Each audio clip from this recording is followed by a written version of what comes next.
بسم اللہ الرحمن الرحیم۔ اس 13ویں سالانہ نشست کے تیسرے روز کی دوسری نشست ہجرت کا بیان جاری ہے۔ رسول اکرم صلی اللہ علیہ وسلم کی ہجرت کا آغاز ہوتا ہے جب مکہ مکرمہ سے مدینہ طیبہ مسلمانوں کی بڑی تعداد منتقل ہو چکی تو کفار مکہ کو یہ احساس پیدا ہونا شروع ہوا کہ اب کسی بھی وقت اگر رسول اللہ صلی اللہ علیہ وسلم تشریف لے گئے تو ہماری اب تک کی محنت ضائع ہو جائے گی، تو اب آپ کا راستہ کیسے روکا جائے۔ تو اس کے لیے دار الندوہ میں، وہیں جہاں پہ مشاورتیں ہوتی تھیں، ایک پھر میٹنگ کال کی گئی، مشاورت شروع ہوئی۔ اس مشاورت میں بہت سی باتیں ہوئیں اور بہرحال تجویز آخر میں یہ منظور ہوئی، ابو جہل نے یہ تجویز دی کہ تمام قبائل عرب سے ایک ایک نمائندے، قبائل عرب سے مکے کے قبائل ایک ایک نمائندے کو منتخب کر کے رسول اکرم صلی اللہ علیہ وسلم کے گھر پر آج ہی رات کو تعینات کر دیا جائے، اور اس کو یہ حکم دیا جائے ان سب کو کہ جب صبح میں جب بھی جو بھی آپ کا معمول ہے گھر سے نکلنے کا، تو نکلتے ہی آپ پر اکٹھے مل کر حملہ آور ہو جائیں، تاکہ ایک تو نعوذ باللہ آپ کو ختم کر دیا جائے، دوسرے آپ کے قتل کا الزام کسی ایک شخص، ایک فرد یا ایک قبیلے پر نہ آ سکے۔ منصوبہ بندی دیکھیے، اگر کوئی ایک فرد پہ آئے گا تو اس کے لیے عذاب ہے، قبیلے پہ آئے گا تو سارے قبیلے اس کے خلاف ہو جائیں گے، یہ کم از کم اس کا ساتھ تو نہیں دے سکتے۔ لیکن اگر ایک جانب اکیلے بنو ہاشم ہو اور ایک جانب پورے باقی سارے قبائل ہوں تو بنو ہاشم کرے گا کیا؟ بالآخر یہی ہوگا کہ بھائی چلو بھائی دیت دے دو، خون بہا دے دو، تو خون بہا دے دیں گے، کون سا اتنی بڑی رقم ہے، 100 اونٹ دے دیں گے۔ جو ان پر ان کے خیال میں آزمائش موجود ہے اس کے مقابلے میں تو 100 اونٹ کوئی چیز حیثیت نہیں رکھتے۔ تو رسول اکرم صلی اللہ علیہ وسلم کے لیے یہاں یہ تجویز یا یہ سازش طے ہو رہی ہے۔ دوسری جانب اسی وقت رسول اکرم صلی اللہ علیہ وسلم کو اللہ تعالیٰ اطلاع کر رہے ہیں، وحی کے ذریعے اطلاع ہو جاتی ہے، اور یہ حکم ملتا ہے کہ آج کی رات آپ نے اپنے بستر پر نہیں گزارنی، یہ حکم ملتا ہے۔ رسول اکرم صلی اللہ علیہ وسلم کو اجازت ملتی ہے، یہ حکم ملتا ہے، دوسرے احکامات جو بھی اس وقت ملنے ہوں گے وہ آپ کو ملے، اور آپ نے فوراً تیاری شروع کر دی۔ ظاہر ہے کہ ایک گھر سے نہیں، ایک پورے علاقے سے بالکل ہمیشہ کے لیے اٹھ کر ایک اندیکھے علاقے میں منتقل ہونا ہے ہمیشہ کے لیے، تو تیاری میں وقت تو لگے گا، وہ وقت لگا۔ اس میں جو سب سے بڑی دشواری پیش آئی وہ یہ تھی کہ ان حالات میں بھی جب مکے کا چپا چپا مسلمانوں کے علاوہ رسول اللہ صلی اللہ علیہ وسلم کی جان کا دشمن بن چکا ہے، مکے والوں کے پاس اپنی امانتیں رکھنے کے لیے کوئی جگہ نہیں ہے۔ اس وقت بھی بڑی مقدار میں رسول اللہ صلی اللہ علیہ وسلم کے پاس انہی کافروں کی امانتیں جمع ہیں جو آپ کی جان کے در پہ ہیں۔ اب موقع تو بڑا اچھا ہے، آپ علیہ الصلوۃ والتسلیم ساری امانتیں سمیٹے چلے جائیں، لیکن آپ کو انہی مکے والوں نے صادق اور امین کا لقب دیا ہے۔ تو جو یہ منصب ہیں، جو لقب ہیں، باقی تو سب ذمہ داریاں اللہ کے احکامات اپنی جگہ، ان القاب کی بھی تو کوئی عزت اور احترام و وقت ہوتی ہے۔ تو آپ علیہ الصلوۃ والتسلیم نے اپنی جان کو اور اپنے عزیز ترین فرد جناب علی المرتضیٰ رضی اللہ تعالی عنہ کی جان کو خطرے میں ڈالنا گوارا کر لیا، لیکن اپنی صادق اور امین کی حیثیت پہ حرف آنا گوارا نہیں کیا۔ اس کیفیت میں آپ نے حضرت علی کو حکم دیا ہے کہ یہ امانتیں ہیں، یہ فلاں کی ہے، یہ فلاں کی ہے، یہ فلاں کی ہے، یہ سب سمجھایا ہے، اور کہا ہے کہ یہ میرے بعد سب کو لوٹاؤ، اور جب اس ذمہ داری سے سبکدوش ہو جاؤ تو میرے پاس چلے آؤ مدینے میں۔ اور ساتھ یہ حکم دیا ہے کہ رات کو تم جہاں اپنے پہ سوتے ہو اس کی بجائے میرے بستر پہ سو۔ اور دوپہر کے ہی وقت کسی وقت آپ علیہ الصلوۃ والتسلیم وہاں سے نکل کر حضرت ابو بکر صدیق رضی اللہ تعالیٰ عنہ کے گھر پہنچ گئے۔ آپ علیہ الصلوۃ والتسلیم نے اس وقت اپنا تھوڑا سا حلیہ بھی تبدیل کیا ہے تاکہ کوئی دور سے پہچان نہ لے، اور وقت بھی ایسا متعین کیا ہے جس میں عام طور پر مکے میں یا موسم کی گرمی کی وجہ سے یا اور معمولات کی وجہ سے لوگ موجود نہ ہو، دوپہر کا وقت ہے۔ اس لیے کہ جب آپ علیہ الصلوۃ والتسلیم حضرت ابو بکر صدیق رضی اللہ تعالیٰ عنہ کے گھر پہنچے ہیں تو آپ کے گھر والے کہتے ہیں، حضرت اسماء، حضرت عائشہ وغیرہ کی روایت میں آتا ہے کہ آپ علیہ الصلوۃ والتسلیم ایسے وقت آئے ہیں جب عام طور پر ہمارے گھر تشریف نہیں لاتے تھے، موسم کے لحاظ سے وقت گھر تبدیل کیا، آپ نے آ گئے۔ آپ علیہ الصلوۃ والتسلیم نے آتے ہی حضرت ابو بکر صدیق کو کہا کہ اپنے پاس سے لوگوں کو ہٹا دو، تخلیے میں مشاورت کر رہی ہیں۔ ابو بکر صدیق نے کہا کہ دیکھیں یہ تو سب آپ کے گھر والے ہیں، باہر کا کوئی نہیں ہے۔ کیوں کہا یہ؟ اس لیے کہا ہے کہ اس وقت کون موجود ہے؟ حضرت عائشہ موجود ہیں، حضرت اسماء موجود ہیں، ان کی والدہ موجود ہیں، خود ابو بکر صدیق موجود ہیں، ان کے صاحبزادے ہوں گے۔ تو حضرت عائشہ سے تو آپ کا نکاح ہو چکا، اس سے پہلے ہم یہ نکاح کی تفصیل میں عرض کر چکے ہیں کہ حضرت خدیجۃ الکبریٰ رضی اللہ تعالیٰ عنہا کی وفات کے کچھ وقت کے بعد ہجرت سے پہلے آپ علیہ الصلوۃ والتسلیم نے دوسرا نکاح حضرت سودا سے کیا ہے رضی اللہ تعالیٰ عنہ، یہ بیوہ خاتون ہے اور یہ آپ علیہ الصلوۃ والتسلیم کی ہم عمر ہیں، اور تیسرا نکاح حضرت عائشہ صدیقہ رضی اللہ تعالیٰ عنہ سے کیا ہے، لیکن رخصتی ہجرت مدینہ کے بعد ہوئی ہے۔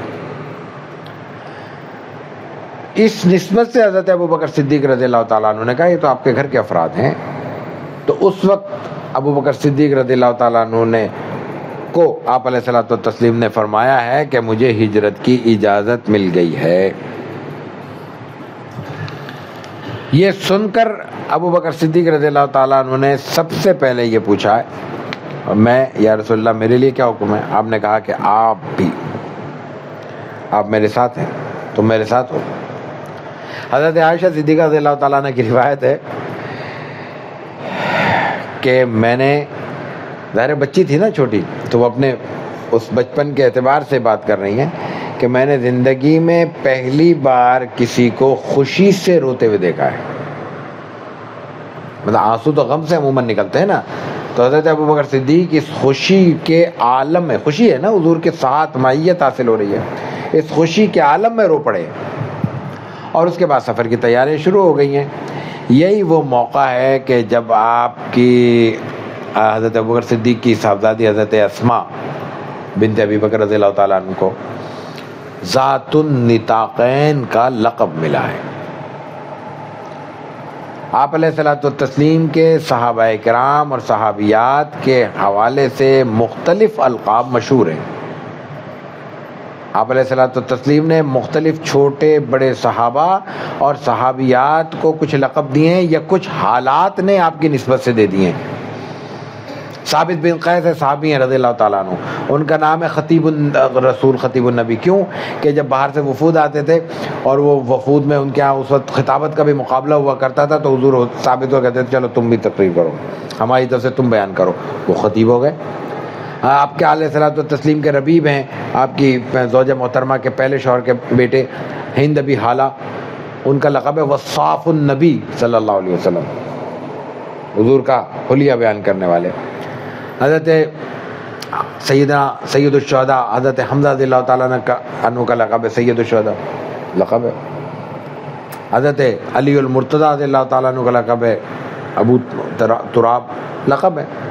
تو یہ جو مختلف القاب ہیں یہ کسی نہ کسی پس منظر سے تعلق رکھتے ہیں، تو ذات النطاقین کا پس منظر یہ ہے۔ خواتین اس وقت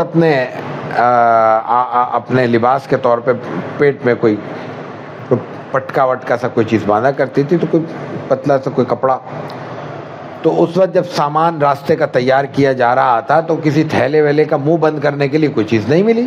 جیسے ہوتا ہے گھر میں افراتفری میں کوئی عجلت میں کوئی کام کیا جائے تو ہر وقت تو ہر چیز دستیاب نہیں ہوتی، تو اس کیفیت میں رسول اللہ صلی اللہ علیہ وسلم کے سامان کو باندھنے کے لیے حضرت اسماء نے اپنے اس کپڑے کے 2 ٹکڑے کر دیے ہیں۔ وہ عمل ہے، ایک چھوٹا سا عمل ہے، معمولی سی بات ہے، گھر میں عام ہوتا ہے، لیکن وہ اللہ کے ہاں اس کا یہ مقام ہو کہ قیامت تک کے لیے حضرت اسماء کا لقب پڑ گیا ہے۔ تو وہ سامان وامان لپیٹا گیا، باندھا گیا، تیاری کی گئی، اور اس کے بعد رسول اللہ صلی اللہ علیہ وسلم وہیں حضرت ابو بکر صدیق رضی اللہ تعالیٰ عنہ کے گھر میں مقیم رہے ہیں، اور رات میں جب کافی سناٹا ہو چکا ہے، رات کافی بیت چکی ہے، تو حضرت ابو بکر صدیق رضی اللہ تعالیٰ عنہ کے گھر کے پچھلے حصے میں موجود کسی چھوٹی کھڑکی یا دروازے سے نکل کر روانہ ہوئے ہیں۔ یہاں جو وہ روایت بیان کی جاتی ہے وہ درست نہیں ہے کہ آپ علیہ الصلوۃ والتسلیم گھر پر ہیں، اپنے بستر پر ہیں، اور آپ نے صبح میں اٹھے ہیں اور وما رمیت اذ رمیت ولکن اللہ رمی کہہ کر کنکریاں ماری ہیں، اور پھر آپ وہاں پہ کفار کے آنکھوں میں وہ کنکریاں جھونکتے ہوئے آپ نکل گئے۔ وہ اس لیے درست نہیں ہے کہ واضح روایت ہے جس میں رسول اکرم صلی اللہ علیہ وسلم کو حکم یہ دیا جا رہا ہے کہ رات آپ نے گھر پہ نہیں گزارنی۔ دوسری بات یہ ہے کہ آپ نے چونکہ چھپ کر نکلنا ہے تو زیادہ ٹریولنگ درست نہیں ہے کہ بار بار حضرت ابوبکر صدیق کے جا رہے ہیں، آ رہے ہیں، پھر جا رہے ہیں۔ تو آپ جب ایک دفعہ نکل گئے اور خاموشی کے ساتھ پہنچ چکے ہیں تو اب مصلحت کا تقاضا بھی یہی ہے کہ آپ وہیں مقیم رہو، گھر ہے، کوئی اس میں رات تک وقت گزارنے میں کوئی قباحت کا معاملہ بھی نہیں ہے، تو وہیں سے پھر آپ پھر تشریف لے گئے، اور پھر پالیسی دیکھیے۔ آپ علیہ الصلوۃ والتسلیم نے جانا مدینہ طیبہ کی طرف ہے، لیکن آپ نے رخ جدے کا کیا ہے، ڈاش دے رہے ہیں۔ غار ثور دیکھ لیں، اب بھی دیکھ لیں، وہ تو لوکیشن وہی ہے نا، وہ تو غار نے یا جدے نے یا مکے نے یا مدینے نے یا ساحل نے اپنی جگہ تو تبدیل نہیں کی۔ تو نقشے پہ دیکھ لیں کہ غار ثور مکے کے راستے پر، جدے کے راستے پر ہے، مدینے کے راستے پہ نہیں ہے، اور جدہ دوسری سمت میں ہے، وہ مخالف سمت میں ہے۔ تو مدینہ منورہ کی طرف جانے کے بجائے غار ثور کی طرف نکلے ہیں اور وہاں پہنچ گئے ہیں۔ اس وقت تک قریش کو اطلاع نہیں ہوئی، رات گزر گئی ہے، قریش کو اطلاع نہیں ہوئی۔ اگلے روز صبح میں جب وہ نکلتے ہیں اور دیکھتے ہیں کہ اب گھر پہ حضور نہیں ہے، حضرت علی ہیں، تو حضرت علی کے ساتھ بدتمیزی کرتے ہیں۔ حضرت علی کہتے ہیں مجھے تو نہیں پتا، اور رسول اللہ صلی اللہ علیہ وسلم نے ان کو بتایا ہوا ہے، انہوں نے نہیں بتایا، انہیں بتایا جبھی تو وہ قباء میں ملاقات ہوتی ہے، آگے چل کے عرض کرتا ہوں۔ یہاں سے پھر ان کو دیکھیں، اب ابو بکر صدیق کا اور رسول اللہ صلی اللہ علیہ وسلم کا تعلق مکے والوں کو پتا ہے، مسلمانوں کو ابھی تک نہیں پتا۔ وہ ابھی تک اس بحث میں ہے کہ خلیفہ کون ہوگا اور کون ہونا چاہیے تھا۔ رسول اللہ صلی اللہ علیہ وسلم کو جب دیکھا مکے والوں نے کہ نہیں ہے، گھر پہ نہیں ہے، تو حضرت علی سے شرارت کی، بدتمیزی کی، اور پھر سیدھے ابو بکر صدیق کے گھر آئے کہ یہ دیکھتے ہیں یہ ہے یا نہیں ہے، وہ بھی نہیں ہے۔ وہاں پھر انہوں نے حضرت اسماء سے بدتمیزی کی رضی اللہ تعالیٰ عنہ، ان کو مارا پیٹا ہے، دھکے دیے، ظاہر وہاں سے کچھ نہیں ملا، معلوم نہیں ہو سکا۔ اور اس کے بعد پھر وہ ڈھونڈتے ہوئے پہنچتے وہ غار ثور تک پہنچے ہیں، حضور تک نہیں پہنچے کہ اللہ کی حکمت تھی، چھپانا مقصود تھا۔ اور 3 دن تک آپ علیہ الصلوۃ والتسلیم پھر غار ثور میں محفوظ رہے اور قیام پذیر رہے، اور اس دوران آپ علیہ الصلوۃ والتسلیم کے یا حضرت ابوبکر صدیق کے ذریعے اس سفر کے لیے اہتمام یہ کیا گیا ہے کہ ابوبکر صدیق کے غلام اور آپ کے نمائندے اور آپ کے صاحبزادے دن بھر مکے میں رہتے ہیں، اور رات کو تنہائی میں یا شام میں بکریاں لے کے وہاں پہنچ جاتے ہیں، قریب میں غار پہ تو پھیل گئی، کوئی کھڑا ہے چروا، اور خاموشی کے ساتھ ابوبکر صدیق کو یہ بھی بتا دیتے کیا سوچ رہے ہیں، کیا سن رہے ہیں، کیا سنگن ملی ہے، کیا خبریں ہیں، اور دوسرا خاموشی کے ساتھ بکریاں بھی قریب کر دیتے ہیں، وہ دودھ دو لیتے ہیں، دودھ پی لیتے ہیں، خوراک کا انتظام ہو جاتا ہے۔ تو یہ جو سفر ہے یہ الٹپ ہماری طرح گھر سے نکل کر نہیں ہوا، اس کے پیچھے پوری لاجک، منطق، فلسفہ، منصوبہ، تیاری شامل ہے۔ تو کوئی بھی دین کا کام افراتفری میں کرنا اور اس کے بعد نتائج غلط اٹھیں تو اس کو کہہ دینا کہ اللہ کی مرضی تھی، یہ اللہ کا حکم نہیں ہے، یہ دین کا طریقہ نہیں ہے، یہ رسول اللہ صلی اللہ علیہ وسلم کی سنت نہیں ہے۔ جب چھوٹے سے چھوٹا کام بھی کرنا ہو تو سوچنا چاہیے، منصوبہ بنانا چاہیے، رائے عامہ کو دیکھنا چاہیے، ماحول کو دیکھنا چاہیے، رد عمل کو دیکھنا چاہیے، رد عمل سے بچنے کے طریقے اختیار کرنے چاہیے، اور کوشش کرنی چاہیے کہ اپنے آپ کو جتنا محفوظ رکھا جا سکے محفوظ رکھا جائے۔ لیکن یہ سب کام کسی نفسیاتی عارضے کے بغیر کرنا چاہیے۔ کچھ لوگوں کو کوئی خطرہ نہیں ہوتا، وہ بیچارے اتنے خوفزدہ رہتے ہیں کہ پتہ نہیں کیا ہونے والا ہے، تو یہ بیماری بھی نہیں بننی چاہیے۔ حفاظت اپنی جگہ اہم ہے، لیکن حفاظت کے لیے ایسا اہتمام کہ وہ غیر انسانی محسوس ہونے لگے، یہ ایک نفسیاتی عارضہ ہے، یہ دکھلاوا ہے، یہ بیماری ہے، یہ کوئی شریعت کا حکم نہیں ہے۔ تو رسول اکرم صلی اللہ علیہ وسلم 3 دن وہاں قیام پذیر رہے اور پھر روانہ ہوئے۔ 3 دن کیوں قیام پذیر رہے؟ 4 دن رہ جاتے ہیں، 2 دن رہ جاتے ہیں، آخر جب چھپے ہیں تو چھپے رہتے، نکلے کیوں؟ اور جب نکلنا تھا تو چھپے کیوں؟ 3 دن اس لیے رکے رہے ہیں کہ مکے سے مدینے جانے کے لیے مکے والوں کی حدود اگر انسان تیز رفتاری کے ساتھ سواری پر سفر کرے 3 دن میں پوری ہو جاتی ہے۔ مکے کی حدود سے نکل جاتے ہیں. تو 3 دن کے بعد عمومی طور پر مکے والوں کو یقین ہو گیا کہ آپ ہماری حدود سے نکل گئے اور آپ نے ابھی 1 انچ بھی سفر نہیں کیا. یہ ڈوش دیا آپ نے, یہ ان کے منصوبے کو ناکام بنایا. آپ نے 1 انچ بھی نہیں کیا. میں صحیح کہتا ہوں, انچ کیوں کہہ رہا ہوں؟ اس لیے کہ انچ تو آپ سفر کرتے جب آپ کا رخ مدینے کی طرف ہوتا. آپ تو جدے کی طرف ہے, تو رخ تو آپ کا سفر تو مدینے کی طرف شروع ہوگا نا. تو 3 دن جب وہ اکثریت ان کی مطمئن ہو کے بیٹھ گئے جب نکلے, اور یہی نتیجہ ہے کہ پورے راستے میں سوائے 2 افراد کے کوئی نہیں ملے. سب سے پہلے سراقہ ملے, اس کے بعد حضرت بریدہ اسلمی ملے. آگے عرض کرتا ہوں. بارہ خیر آپ روانہ ہو گئے ہیں تو اب لمحے لمحے ایک ایک قدم پر آپ کے ہمراہی حضرت ابوبکر صدیق رضی اللہ تعالیٰ عنہ کو خطرہ ہے. انہوں نے ایک غلام کو بھی ساتھ لیا اور ایک رہبر کو بھی ساتھ لیا ہے, کیونکہ آپ نے عام راستے سے سفر اختیار نہیں فرمایا.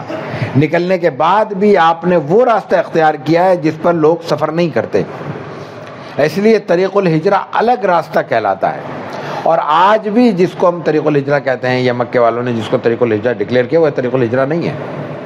طریق الہجرہ جو روایتوں میں آتا ہے وہ اس سے مختلف تھا. وہ آپ علیہ الصلوۃ والتسلیم نے مدینہ طیبہ کے راستے میں آدھے راستے تک ساحل کے ساتھ ساتھ سفر کیا ہے. اس کے بعد پھر آپ بدر کے قریب آس پاس کہیں ساحل سے اندر مدینہ کی طرف آپ نے رخ اختیار کیا, تاکہ کوئی قافلہ کوئی قبیلہ کوئی راستہ, کیونکہ تجارتی راہ گزر ہے. سارا شام کی طرف سے آنے والا تجارتی قافلہ, ہر قافلہ یہیں سے گزرتا ہے. تو وہاں تو ایک کی جگہ 100 آدمیوں سے ٹکراؤ کا خطرہ موجود تھا. تو بہرکیف رسول اللہ صلی اللہ علیہ وسلم وہاں سے روانہ ہوئے تو حضرت ابوبکر صدیق کو یہ خطرہ محسوس ہوا کہ کوئی دشمن نہ آ جائے. تو وہ پریشان ہیں, کبھی دائیں جاتے ہیں, کبھی بائیں جاتے ہیں, کبھی آگے آتے ہیں, کبھی پیچھے آتے ہیں. اسی طرح اس سے پہلے جب غار ثور میں ہیں اور دشمن کئی بار ایسا ہوا کہ قریب پہنچ گئے, تب ان کو تشویش ہوئی ہے. اس تشویش کے ماحول میں پھر قرآن حکیم میں ایک آیت نازل ہوتی ہے. رسول اللہ صلی اللہ علیہ وسلم سے کہلوایا جاتا ہے ابوبکر صدیق کو, سورہ توبہ میں لا تحزن ان اللہ معنا. یہ بنیادی طور پر خطاب تو حضرت ابوبکر کو ہے, لیکن اس میں موجود پیغام ہم سب کے لیے ہے. لا تحزن, غم نہ کرو. کیوں نہ کرو؟ ان اللہ معنا, اللہ ہمارے ساتھ ہے. ان اللہ معنا کا مطلب کیا ہے؟ انسان کو جب بھی مایوسی یا نا امیدی اپنے گرفت میں لیتی ہے, اس کی بنیادی وجہ وسائل کی کمی نہیں ہوتی. اس کی بنیادی وجہ انسان کے اندر پیدا ہونے والا تنہائی کا احساس ہوتا ہے. کبھی یہ تنہائی کا احساس حقیقی ہوتا ہے, واقعی تنہا آدمی رہ گیا, اکیلا رہ گیا, کوئی بھی نہیں ہے, خاندان باہر چلا گیا, بڑے میاں یہاں اکیلے پڑے ہوئے, بڑی بڑھیا یہاں پڑی ہوئی ہے, خاندان جو ہے نا وہ چونکہ یہاں کا تو اسٹینڈرڈ نہیں ہے, لائف جو ہے وہ بیکار ہے, تو ہم باہر جائیں گے. چلے جاؤ, باہر چلے جاؤ, تو اس کو بھی لے جاؤ نا بھائی, ان کو کیوں چھوڑا ہوا ہے؟ نہیں. اس کیفیت میں انسان سارے وسائل رکھے ہوئے یہ محسوس کرتا ہے کہ میں اکیلا رہ گیا. لا تحزن ان اللہ معنا کا مفہوم یہ ہے کہ چاہے دنیا کا ایک ایک فرد ہمارا ساتھ چھوڑ جائے, اللہ کی ذات ہمارے ساتھ ہے. اور اس ذات کا اپنا بیان کردہ اصول یہ ہے کہ لا تأخذہ سنۃ ولا نوم, کہ اس کو تو ہلکی سی جھپک بھی نہیں آتی. دنیا کے جتنے واسطے, جتنے رشتے, جتنے تعلق, جتنے ناطے, جتنے دوستیاں ہیں, وہ سوتا تو ہے. کتنا ہی وفادار دوست ہو ہمارا, سوئے گا تو نیند تو اس کو بھی آئے گی, ضرورتیں تو اس کے ساتھ بھی وابستہ ہیں. 24 گھنٹے تو سائے کی طرح ہمارے ساتھ نہیں لگا رہ سکتا. تو جب ایسی ذات کا 24 گھنٹے ہمیں ساتھ حاصل ہے جس کی کوئی ضرورت نہیں ہے, اور وہ ہماری ہر ضرورت کی کفالت کر رہا ہے, تو ہمیں باہر کسی کی ضرورت ڈھونڈنے کی, تلاش کرنے کی کیا ضرورت ہے؟ لا تحزن ان اللہ معنا. تو آپ علیہ الصلوۃ والتسلیم روانہ ہو گئے ہیں, اور پھر راستے میں کسی مقام پہ حضرت سراقہ پیچھا کرتے ہوئے آ جاتے ہیں. قریب پہنچ جاتے ہیں، ابو بکر صدیق دیکھ رہے ہیں رسول اللہ صلی اللہ علیہ وسلم کی طرف، رسول اللہ صلی اللہ علیہ وسلم مطمئن ہے، اور اسی لمحے جب بالکل قریب آنے والے ہیں گھوڑے سمیت زمین میں دھس جاتے ہیں تو ان کو احساس ہوتا ہے کہ کچھ غلط ہو گیا ہے، حضور صلی اللہ علیہ وسلم کی طرف اشارہ کرتے ہیں، اشاروں سے معافی وافی مانگتے ہیں، دور ہے ذرا، تو آپ اشارہ کر دیتے ہیں، وہ نکل آتے ہیں، پھر شیطان آ جاتا ہے، پھر دھس جاتے ہیں، پھر نکلتے ہیں، پھر آ جاتا ہے، پھر 2-3 بار ایسا ہوتا ہے، اور پھر آ کے ہاتھ جوڑ کے معافی مانگتے ہیں کہ بھئی مجھ سے غلطی ہو گئی، میں تو لالچ میں آیا تھا، کیونکہ مکے والوں نے آپ کے لیے 100 اونٹوں کا اعلان کیا ہوا ہے، 100 اونٹ وہی حضرت جناب عبداللہ کے قربانی کے وقت جو اللہ تعالیٰ نے 10 اونٹوں سے بڑھا کر 100 اونٹ انسان کی عزت و احترام کیا تھا، وہ 100 اونٹ چلے آ رہے، تو رسول اللہ صلی اللہ علیہ وسلم معاف کر دیتے ہیں اور ایک جملہ کہتے ہیں. اب دیکھیے بے سر و سامانی کا عالم ہے، چاروں جانب سے دشمن منڈلا رہا ہے، کیفیت یہ ہے کہ اب تک کسی کو اندازہ نہیں ہے کہ یہ 2 رکنی 4 رکنی قافلہ اطمینان سے سکون سے مدینہ طیبہ کی سرحد میں داخل ہو سکے گا یا نہیں. اس کیفیت میں جناب رسول اللہ صلی اللہ علیہ وسلم پیشن گوئی کیا کر رہے ہیں؟ آپ یہ کہہ رہے ہیں سراقہ وہ کیا منظر ہوگا جب تمہیں بادشاہ ایران کے بادشاہ کسریٰ کے کنگن پہنائے جائیں گے. بادشاہوں کا اپنا ہی نظام ہوتا ہے، آج بھی یہی حال ہے، پہلے بھی یہی حال تھا، اب تو بادشاہ رہی نہیں، وہ تو عروج کا زمانہ ہے، تو ان کے عجیب و غریب لباس ہوتے ہیں، عجیب و غریب پہناوے ہوتے ہیں، تو وہاں کے مرد بادشاہ بھی کچھ پہنا کرتے ہوں گے، سونے ہونے کے کنگن ونگن کوئی ہاتھوں میں. تو آپ علیہ الصلوۃ والتسلیم کہہ رہے ہیں، وہ کہتے ہیں یا رسول اللہ وہ ایران کو کسریٰ، ہاں وہ. اب دیکھیے یہ واقعہ کب پیش آتا ہے، آپ علیہ الصلوۃ والتسلیم ہجرت کرتے ہیں، مدینہ پہنچتے ہیں، 10 سال گزارتے ہیں، دنیا سے رخصت ہوتے ہیں، ابو بکر صدیق آتے ہیں، وہ دنیا سے رخصت ہو جاتے ہیں، عمر فاروق آتے ہیں، ان کے دور میں بھی کئی برس کے بعد جا کے ایران فتح ہوتا ہے. حضرت عمر کو رسول اللہ صلی اللہ علیہ وسلم کی پیشن گوئی معلوم ہے، وہ سراقہ اس وقت تک حیات ہیں، ان کو بلاتے ہیں اور ان کے ہاتھ میں پہناتے ہیں. اس کے بعد پھر حضرت سراقہ اب ظاہر مسلمان ہو گئے، حضرت اللہ کے رسول کے صحابی بن گئے. وہ کہتے ہیں کہ مجھے ذرا کچھ امان نامہ بھی لکھ دی، تحریر. آپ کہتے ہیں ان کو حضرت ابوبکر کے غلام کو کہ لکھ دو. اب وہ لکھتے ہیں یہ رسول اللہ صلی اللہ علیہ وسلم کی جانب سے دیے جانے والا پہلا امان نامہ ہے، کسی کو تحریری کوئی چیز دی گئی ہے. اس کے بعد سراقہ کہتے ہیں کہ اب میں کسی کو بھی ادھر آنے، وہ کہتے ہیں میرے لائق کوئی خدمت، وہ کہتے ہیں بھائی بس یہ کرو مہربانی کہ ادھر کسی کو آنے نہ تو پریشانی ہوگی. وہ کہتے ہیں میں کسی کو نہیں آنے دوں گا. پھر ان کو کئی لوگ ملے اور انہوں نے کہا میں بہت دور تک دیکھ آیا ہوں، یہاں کوئی نہیں ہے، وہ تو جا چکے ہیں، نکل کے جاؤ گھروں کو جاؤ. یہ ان کی پھر مہربانی ہے. اس کے بعد وہ آگے بڑھتے ہیں، پھر کئی واقعات اور پیش آتے ہیں، اور بالآخر جب مدینہ منورہ سے پہلے کی منزل قباء کے قریب پہنچنے والے ہیں تو رسول اللہ صلی اللہ علیہ وسلم کے تلاش میں نکلا ہوا ایک پورا قافلہ آ جاتا ہے. یہ حضرت بریدہ اسلمی، بنو سہم سے ان کا تعلق ہے، قبیلہ اسلم کی شاخ ہے سہم، اسے تعلق ہے. یہ حضور کو پہچانتے نہیں ہیں، دیکھتے ہیں 2-4 افراد ہوتے مسافر ہوں گے، یہ نہیں سمجھے کہ ہمارا ہدف ہے. یہ آپ علیہ الصلوۃ والتسلیم کو اندازہ ہو گیا کہ یہ تو کوئی بڑا قافلہ ہے. اب آپ خود ان کے پاس جاتے ہیں، کہتے ہیں تم کون ہو، کیا نام ہے، کہتے ہیں بریدہ. ابو بکر صدیق رضی اللہ تعالیٰ عنہ ساتھ کھڑے ہیں.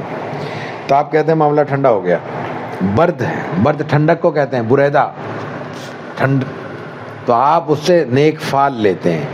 اچھے ماحول، اچھے موسم میں اچھی باتوں سے نیک فال لینا حضور کی سنت ہے، برے فال سے منع کیا گیا ہے. تو آپ علیہ الصلوۃ والتسلیم کہتے ہیں معاملہ ٹھنڈا ہو گیا. انہوں نہیں پتا کیا معاملہ ٹھنڈا ہو گیا. کہتے اچھا تمہارا قبیلہ کون سا ہے؟ کہہ لگا بنو اسلم ہے. سلامتی بھی ہو گئی، اسلم سلامتی. کہتے ہیں اس کی کس شاخ سے تعلق رکھتے ہو؟ حضور تو ایک ایک قبیلے کو جانتے ہیں، ان کی شاخوں کو جانتے ہیں. کہتے بنو سام سے. کہہ لگا ان کا حصہ بھی نکل آیا، ان کا حصہ بھی ہو گیا. اب وہ پوچھتے ہیں آپ کون ہیں؟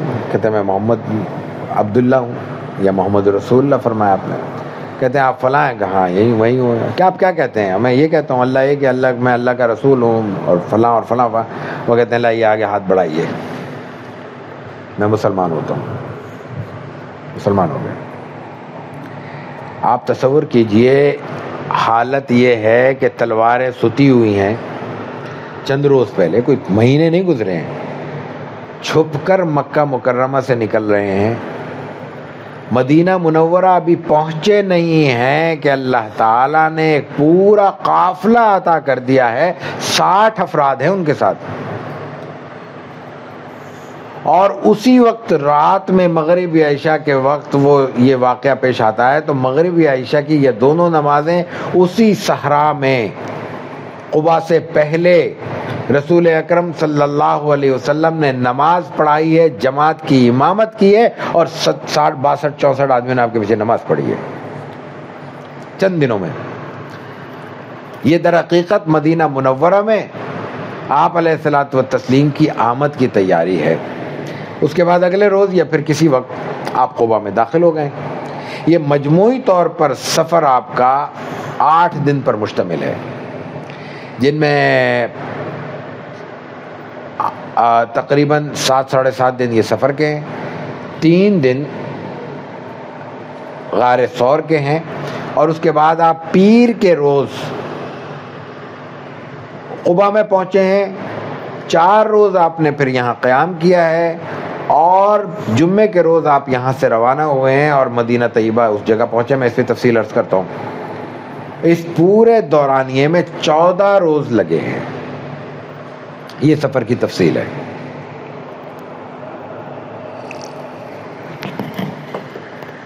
جب قباء میں روانہ پہنچنے لگے تو حضرت بریدہ سامنے آئے، کہنے لگے یا رسول اللہ، بادشاہ لوگ جب سفر کرتے ہیں ان کے ساتھ تو ایک علم بھی ہوتا ہے، جھنڈا ہوتا ہے، آپ کا علم کہاں ہے؟ تو حضور کے پاس کہاں سے آیا علم؟ تو وہ اپنی پگڑی کھولتے ہیں۔ اب یہ وہ سردار ہے جو رسول اللہ صلی اللہ علیہ وسلم کو نعوذ باللہ قتل کرنے کے لیے نکلا ہے، اور اپنی پگڑی اتار کے رسول اللہ صلی اللہ علیہ وسلم کا علم بنا رہا ہے، اور خود علم بردار کے طور پر حضور کے آگے آگے چل رہا ہے۔ جب قباء میں آپ داخل ہوئے، اس شان سے داخل ہوئے کہ حضرت بریدہ اسلمی آپ کا علم، سفید پگڑی آپ کی باندھی ہوئی، اس پہ لیے ہوئے آگے آگے بڑھ رہا ہے۔ قباء میں آپ کا استقبال ہوا ہے، وہاں پہ آپ پہنچے ہیں، بیٹھے ہیں، آرام کیا اپنے کچھ، اور وہاں آپ علیہ الصلوۃ والتسلیم نے رکنے کے بعد پھر ایک دن مطلب ایک آدھ روز میں پھر آپ علیہ الصلوۃ والتسلیم نے مسجد قباء کی بنیاد رکھی ہے۔ قباء میں حضرت کلثوم بن حدم کے گھر پر آپ نے قیام کیا ہے، یہیں پہ حضرت علی رضی اللہ تعالیٰ عنہ آپ سے آ کے ملے ہیں۔ وہ امانتیں دے کر تیزی کے ساتھ سفر کرتے ہوئے تنہا اس راستے میں قباء میں آئے اور آپ سے ملاقات کر لیے، اور یہاں آپ نے پھر ایک مسجد کی بنیاد رکھی ہے۔ قرآن کریم میں سورہ توبہ کے آخر میں 11ویں پارے میں لَمَسْجِدٌ أُسِّسَ عَلَى التَّقْوَى مِنْ أَوَّلِ يَوْمٍ أَحَقُّ أَن تَقُومَ فِيهِ رِجَالٌ يُحِبُّونَ أَن يَتَطَهَّرُوا وَاللَّهُ يُحِبُّ الْمُطَّهِّرِينَ۔ یہ وہ مسجد ہے جس کی بنیاد تقوی پر رکھی گئی ہے، یہ اللہ فرما رہا ہے۔ تو مسجد کی بنیاد ضد پر نہیں ہونی چاہیے، تقوی پر ہونی چاہیے۔ یہ مقابلے کی چیز نہیں ہے، یہ اللہ کے حضور اپنے انتہائی درجے کی بندگی پیش کرنے کا ایک ذریعہ اور وسیلہ ہے۔ یہاں سے جمعے کے روز آپ علیہ الصلوۃ والتسلیم صبح صبح نکلے ہیں۔ اب ایک سوال یہیں پہ ہم حل کر لیتے ہیں کہ بھئی ہم مدینہ تو پہنچ چکے ہیں، قباء پہنچ چکے ہیں، تو مدینہ پہنچنا پھر کیا مفہوم ہے؟ ہم کہہ رہے ہیں پہلے قباء پہنچے ہیں پھر مدینہ پہنچے ہیں، تو قباء ہے تو مدینہ ہے، ایسا نہیں ہے۔ آج بھی عالم یہ ہے کہ مسجد نبوی سے جو قدیم مدینہ یہی تھا، پیدل چلتے ہیں تو 35-40 منٹ میں قباء پہنچتے ہیں۔ تو اس کا مطلب یہ ہے کہ بہت فاصلے پر واقع ایک آبادی ہے۔ اب تو شہر اتنے بڑے بڑے ہو گئے ہیں، پورے پورے بر عظیم بن گئے ہیں، تو اب ان شہروں کو اس وقت کے ماحول کے مطابق تو شہروں پہ قیاس نہیں کیا جا سکتا۔ در حقیقت اس وقت اچھا دوسری بات یہ کہ یہ تو ان راستوں کی بات ہو رہی ہے نا، جب سر پہاڑ اڑا دیے گئے ہیں، سارے میدان بنا دیے گئے ہیں اور سیدھا سیدھا راستہ چلتا جا رہا ہے، اس میں پون گھنٹہ لگتا ہے۔ اندازہ کیجئے آج سے 1450 برس پہلے یہاں کتنے پہاڑ ہوں گے، کتنی گھاٹیاں ہوں گی، کتنی وادیاں ہوں گی، اور ان وادیوں سے اترتے نیچے چڑھتے اترتے جب جائیں گے تو کتنا فاصلہ لگے گا۔ آج تصور کر لیجئے، ہم نے پہلے بھی عرض کیا کہ 50 کلومیٹر بھی فاصلہ نہیں ہے مکہ مکرمہ سے طائف کا، کتنا وقت لگتا ہے؟ 5 گھنٹے 4 گھنٹے۔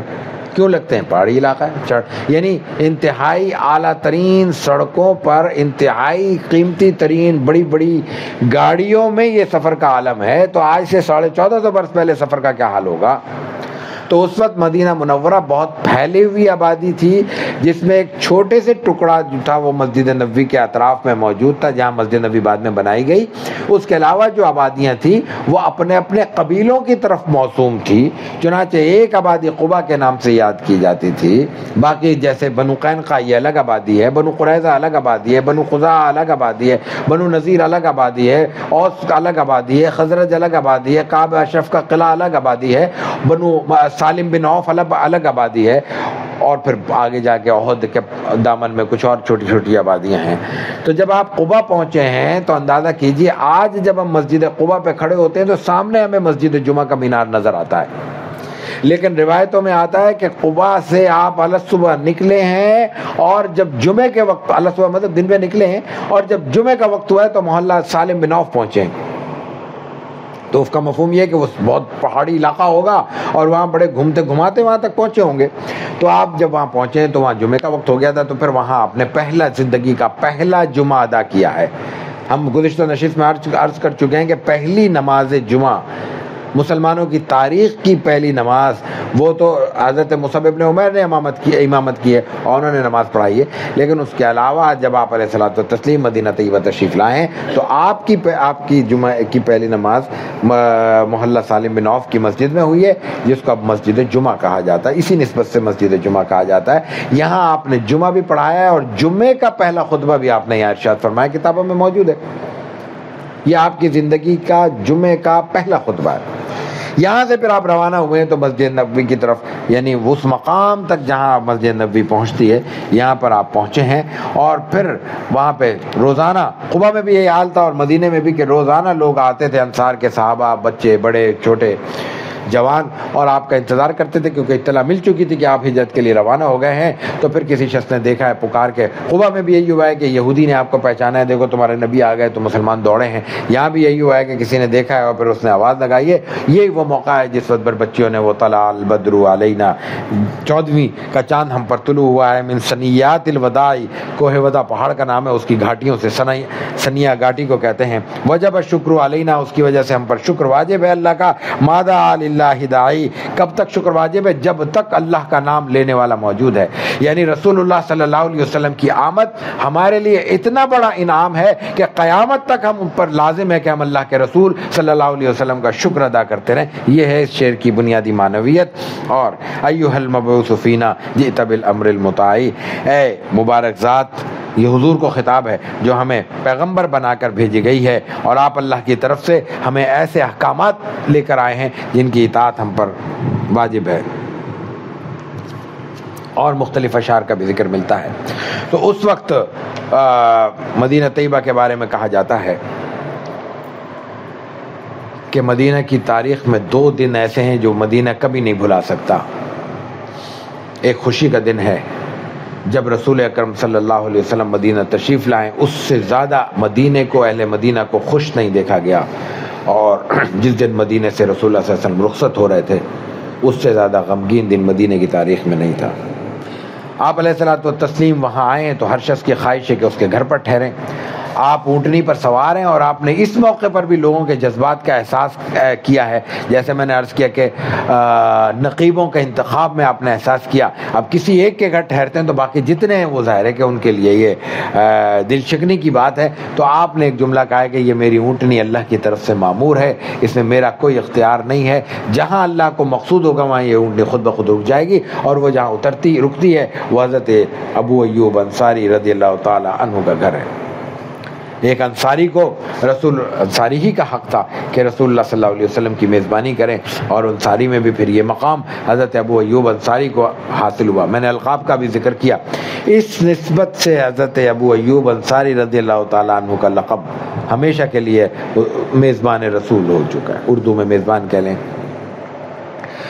حضرت ابو ایوب انصاری کا گھر 2 منزلہ ہے اور درمیان میں جو چھت ہے وہ لکڑی کی ہے اس وقت کے اعتبار سے۔ ابو ایوب انصاری اپنی فیملی کے ساتھ اوپر منتقل ہو گئے کہ آپ کے پاس لوگ بھی آئیں گے، آپ کو بھی اترنے چڑھنے میں دشواری ہوگی تو نیچے رہ جائیں، ٹھیک ہے۔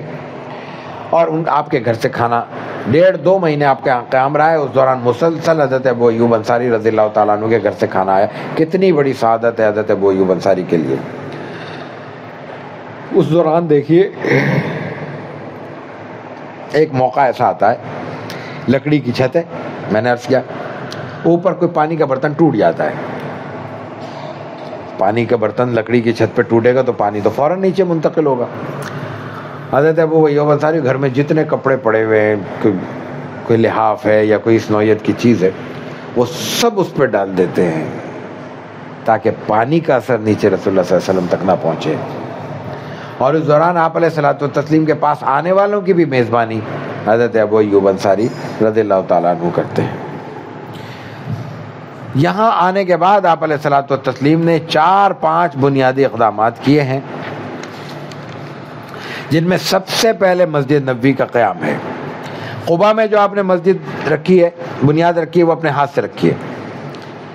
اور بعض روایتوں میں یہ آتا ہے کہ سب سے پہلے آپ نے ایک اینٹ رکھی ہے, پھر ابو بکر صدیق کو کہا ہے کہ تم رکھو, پھر عمر کو کہا ہے تم رکھو, پھر حضرت عثمان کو کہا ہے تم رکھو. یہاں پہ بھی اپنے ہاتھ سے آپ نے رکھی ہے, لیکن اس سے پہلے اس جگہ کا تعین کیا ہے.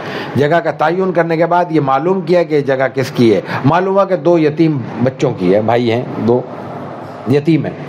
انہیں جب علم ہوا ہے کہ رسول اللہ صلی اللہ علیہ وسلم یہاں مسجد بنانا چاہ رہے ہیں, انہوں نے کہا ہماری طرف سے لے لے. اب مسجد کے لیے کوئی دے رہا ہے جگہ, آپ نہیں لیتے. مسجد کے لیے دے رہا ہے, آپ کو گھر کے لیے تھوڑی دے رہا ہے کوئی تکلف ہو. مسجد تو اللہ کا گھر ہے. آپ علیہ الصلوۃ والتسلیم نے حضرت ابو بکر صدیق رضی اللہ تعالیٰ عنہ کو حکم دیا ہے کہ ان کو ادائیگی کرو. اور پھر اس سے بھی پہلے ایک بات اور عرض کر دوں, جب مدینہ منورہ کے لیے روانہ ہو رہے ہیں, آپ علیہ الصلوۃ والتسلیم گھر سے نکل کر ابو بکر صدیق رضی اللہ تعالیٰ عنہ کے گھر آ چکے ہیں. اب پلاننگ ہو رہی ہے, منصوبہ بندی ہو رہی ہے کیسے جائیں گے. تو آپ پوچھتے ہیں کیا سفر کا طریقہ ہوگا. کہتے ہیں مجھے علم تھا, یقین تھا کہ آپ کے ساتھ ہوگا, تو میں نے 2 سواریاں پہلے سے تیار کی ہوئی ہیں. حضور کہتے ہیں کہ بتاؤ کتنے ہیں, پیسے لو. ابو بکر صدیق کے ساتھ تو رشتہ داری بھی ہے, دوستی بھی ہے, بچپن کا تعلق بھی ہے, بے تکلفی بھی ہے. آپ نے اپنی ہجرت کے لیے ان سے سواری مفت قیمتاً لی ہے, مفت نہیں لی, اپنی جیب سے پیسے ادا کیے. لیکن جب مسجد نبوی کے قیام کا معاملہ آ رہا ہے, ابو بکر کو کہہ رہے ہیں دو, بھائی آپ کے پاس نہیں ہے پیسے. آپ علیہ الصلوۃ والتسلیم کے سب سے جانثار اور قابل اعتماد ابو بکر ہیں, ان کو کہا دے دو, کیونکہ یہ تو اللہ کا گھر بن رہا ہے نا, وہ ذاتی سواری تو نہیں ہے. ذاتی سواری کے لیے ابو بکر سے بھی مدد نہیں لے رہے, اللہ کے گھر سے لیے اپنے قابل اعتماد شخص کو توجہ دلا رہے ہیں, ہر ایک کو نہیں دلا رہے. عمومی اعلان نہیں کیا آپ نے, اور یتیم بچوں سے بھی نہیں لی, حالانکہ وہ تو اللہ کے لیے دے رہے ہیں نا, اللہ کے گھر کے لیے دے رہے ہیں. لیکن پھر روایت بن جاتی, کسی سے بھی کوئی بھی شخص کچھ بھی لے سکتا تھا. آپ نے وہ روایت قائم نہیں ہونے دی, بلکہ لوگوں کو سبق ہمیں یہ دیا کہ یہ معاملہ نازک ہے, اس کا احتیاط کا پہلو ہے, اور احتیاط یہی ہے کہ حتی الامکان ایسی کوئی بات پیدا نہ ہونے دی جائے جس میں معمولی سا کہیں شک اور شبہ بھی پیدا ہو سکے. مسجد نبوی کا آپ نے قیام کیا. مسجد نبوی کے ساتھ آپ نے 2 چیزیں اور کی ہیں. مسجد نبوی ہی کے ساتھ آپ علیہ الصلوۃ والتسلیم نے اپنے ازواج کے لیے حجرے بنائے ہیں, اور اس کے ساتھ ساتھ اور پھر صحابہ اکرام نے اس کے چاروں طرف حجرے بنائے ہیں, اور ان میں بھی بڑی دلچسپ چیزیں ہیں. اور اس کے ساتھ ساتھ پھر آپ علیہ الصلوۃ والتسلیم نے اپنے حجرے بنائے ہیں. سب سے پہلے حضرت عائشہ صدیقہ رضی اللہ تعالیٰ نے حجرہ بنایا, اور اس کے ساتھ حضرت فاطمہ, حضرت علی رضی اللہ تعالیٰ, ان کا نکاح ہو چکا ہے, ان کا حجرہ بنایا. اور پھر بعد میں حجرے بنتے رہے جیسے جیسے ازواج آتی رہی ہیں. پہلے ابتدائی میں معمول اور طریقہ یہ رہا ہے کہ مسجد نبوی کے اطراف میں باہر کی جانب انتہائی قریبی صحابہ کے ازواج کے حجرے ہیں, اور ان کے ہاں سے مسجد نبوی میں آنے جانے کے راستے ہیں. لیکن آخری وقت میں جو ذکر ملتا ہے بالکل مرض وفات کے خطبوں میں, پھر آپ نے سارے راستے بند کروا دیے ہیں سوائے ابو بکر صدیق رضی اللہ تعالیٰ عنہ کے. مسجد باب ابی بکر سیدھے ہاتھ پہ آج بھی موجود ہے, باب السلام کے بعد, اور اس خوخت و ابی بکر ابھی بھی لکھا ہوا ہے اس پر. اس کے علاوہ سارے راستے بند کر دیے گئے ہیں. یہ رسول اللہ صلی اللہ علیہ وسلم نے اس وقت اعلان تو یہ کیا ہے کہ ابو بکر صدیق کے بڑے احسانات ہیں، ان کے لیے میں یہ اعزازاً یہ کر رہا ہوں، لیکن در حقیقت اس میں ایک پیغام بھی تھا کہ آپ کے بعد سارے کار ریاست آپ نے، کار خلافت آپ نے سنبھالنا ہے، تو آپ کی ہر وقت مسجد نبوی میں ضرورت ہوگی، اس لیے کہ مسجد نبوی ہی مرکز ہے، یہی دفتر ہے، یہیں ہر طرح کے لوگوں سے ملاقاتیں کرنی ہے، فیصلے کرنی ہے۔ تو ایک شخص کے لیے سہولت اسی میں ہے کہ وہ فوراً نہ آ سکے، بجائے اس کے کہ دور سے گھوم کے آئے۔ لیکن یہاں ایک اور دلچسپ چیز بھی ہے، مسجد نبوی میں پھر توسیع ہوتی رہی، حضرت عمر کے زمانے میں بھی توسیع ہوئی، اور پھر کچھ مسائل بھی ہوتے تھے۔ کچی مسجد تھی۔ مسجد کیا تھی؟ پہلے مسجد کا تعارف کرا دیں۔ مسجد کیا تھی؟ کھجور کے تنے اور جو کھجور کی ٹہنیاں، کھجور کے پتے اور کچا فرش۔ وہ جب مسجد ٹپکتی تھی، بارش تو ہوتی ہے، مدینہ منورہ میں بارش اب بھی ہوتی ہے، بہت ہوتی ہے، تو فرش کیچڑ بن جاتا تھا، اس پہ کھڑا ہونا، سجدہ کرنا ممکن نہیں ہوتا تھا۔ اس سے بچنے کے لیے پھر وہاں کنکریاں پھیلائی گئی تھی۔ فقہائے کرام نے ایک مسئلہ لکھا ہے، فقہ میں بیان ہوتا ہے کتاب الصلاۃ میں، کہ انسان سجدے میں جاتے ہوئے اگر اس کی نظر پڑے کہ مقام سجدہ پہ جہاں وہ سر ٹیک رہا ہے کوئی نقصان دہ چیز جو انسانی سر کو نقصان پہنچا سکتی ہے موجود ہوئے، تو وہ خاموشی کے ساتھ ایک ہاتھ سے اس کو درست کر سکتا ہے۔ یعنی ایسا کثیر عمل نہ ہو جو نماز کے منافی ہے، لیکن ہاتھ سے ہلکا سا کر دے۔ یہ ان صوفوں پہ، ان قالینوں پہ، ان غالیچوں پہ، وہاں پہ کنکریاں آئیں گی، نقصان دہ کوئی چیز آئے گی، وہ بائی چانس ہے کوئی خدا نخواستہ کبھی کوئی جانور نظر آ گیا، کوئی کسی نے کوئی چیز چھوڑ دی، یہ تو روز کا معمول تو نہیں ہے۔ یہ اس مسجد کے لیے تھا۔ جب وہ کیچڑ ہونے لگا تو کنکریاں بچائی گئی۔ کنکریاں نوکیلی ہوتی ہیں، اور اگر انسان بے دھیانی میں سجدہ کرے سر پھٹ سکتا ہے، یعنی خون کم از کم نکل سکتا ہے۔ اس کیفیت میں فقہاء کرام نے اس ضرورت کو دیکھتے ہوئے یہ بات بیان کی تھی۔ یہ اس مسجد کا تعارف ہے، اور اس کی چھت کتنی بلند تھی، ہاتھ لگاؤ تو چھت پہ چلا جائے۔ اس مسجد میں قبلہ رخ حضرت عباس کا گھر ہے رضی اللہ تعالیٰ عنہ، قبلے کی جانب۔ حضرت عمر کے زمانے میں جب توسیع ہوتی ہے اور پھر پانی، بارش، یہ سب مسائل ہوتے ہیں، تو وہ حضرت عمر ہے، ان کا اپنا ایک مزاج ہے۔ ان کا مسجد کا جو، ان کے گھر کا جو پرنالہ ہے وہ مسجد کی طرف گرتا ہے، مسجد کے باہر کا حصہ ہے۔ دیکھیں پرانی مسجد جو رسول اللہ صلی اللہ علیہ وسلم کا روضہ انور ہے اس سے پیچھے ہے۔ اس روزے کے بعد آج بھی 3 صفیں بنتی ہیں جہاں آج کل نماز نہیں ہو رہی، ان کے بعد ہے حجرہ۔ اس حجرے کا ظاہر ہے کہ وہ پانی آ رہا ہے تو وہ مسجد کے سامنے گر رہا ہے کہیں بس، لیکن آنے جانے والوں کو دشواری ہوتی ہے۔ حضرت عمر نے نکال دیا، پھینک دیا۔ وہ حضرت عباس ہے، وہ آ گئے شکایت لے کے نہیں، لڑنے آ گئے خلیفۃ المسلمین سے، امیر المومنین سے، کیسے نکالا تم نے؟ کہلے نقصان ہو رہا ہے مسجد میں، تمہیں پتہ ہے کس نے لگایا ہے؟ کہلے نہیں۔ کہہ لے کہ رسول اللہ صلی اللہ علیہ وسلم نیچے کھڑے ہوئے تھے، میں آپ کے کندھوں پہ چڑھا تھا اور آپ نے مجھے حکم دیا تھا کہ میرے اوپر چڑھو اور اپنا پرنالہ لگاؤ۔ تم ہوتے کون ہو حضور کے لگوائے ہوئے پرنالے کو نکالے؟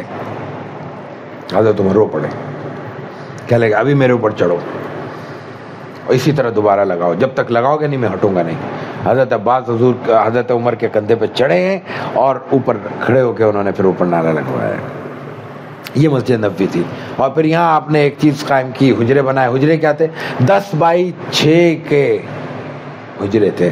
عام طور پہ کمی بیشی ہوتی ہے، ظاہر ہے کہ وہ فیتے لے کے تو نہیں ناپے جا رہے تھے۔ 10x6 کیا؟ 10 گز شرعی لمبے، 6 گز شرعی چوڑے۔ شرعی گز کیا ہوتا ہے؟ عام طور پہ یہ ہے، یہ ایک شرعی گز ہے۔ کیا حجرہ ہوگا؟ چلیں مدینہ طیبہ آئے ہیں، مکہ مکرمہ سے لٹ پٹ کے سب کچھ چھوڑ چھاڑ کے، ابھی پیسے نہیں ہیں، وسائل نہیں ہیں، کمزوری ہے، ضعف ہے۔ 10 سال حکمرانی کی ہے آپ علیہ الصلوۃ والتسلیم نے، ایک حجرے میں ایک اینٹ کا اضافہ نہیں کیا 10 برس میں۔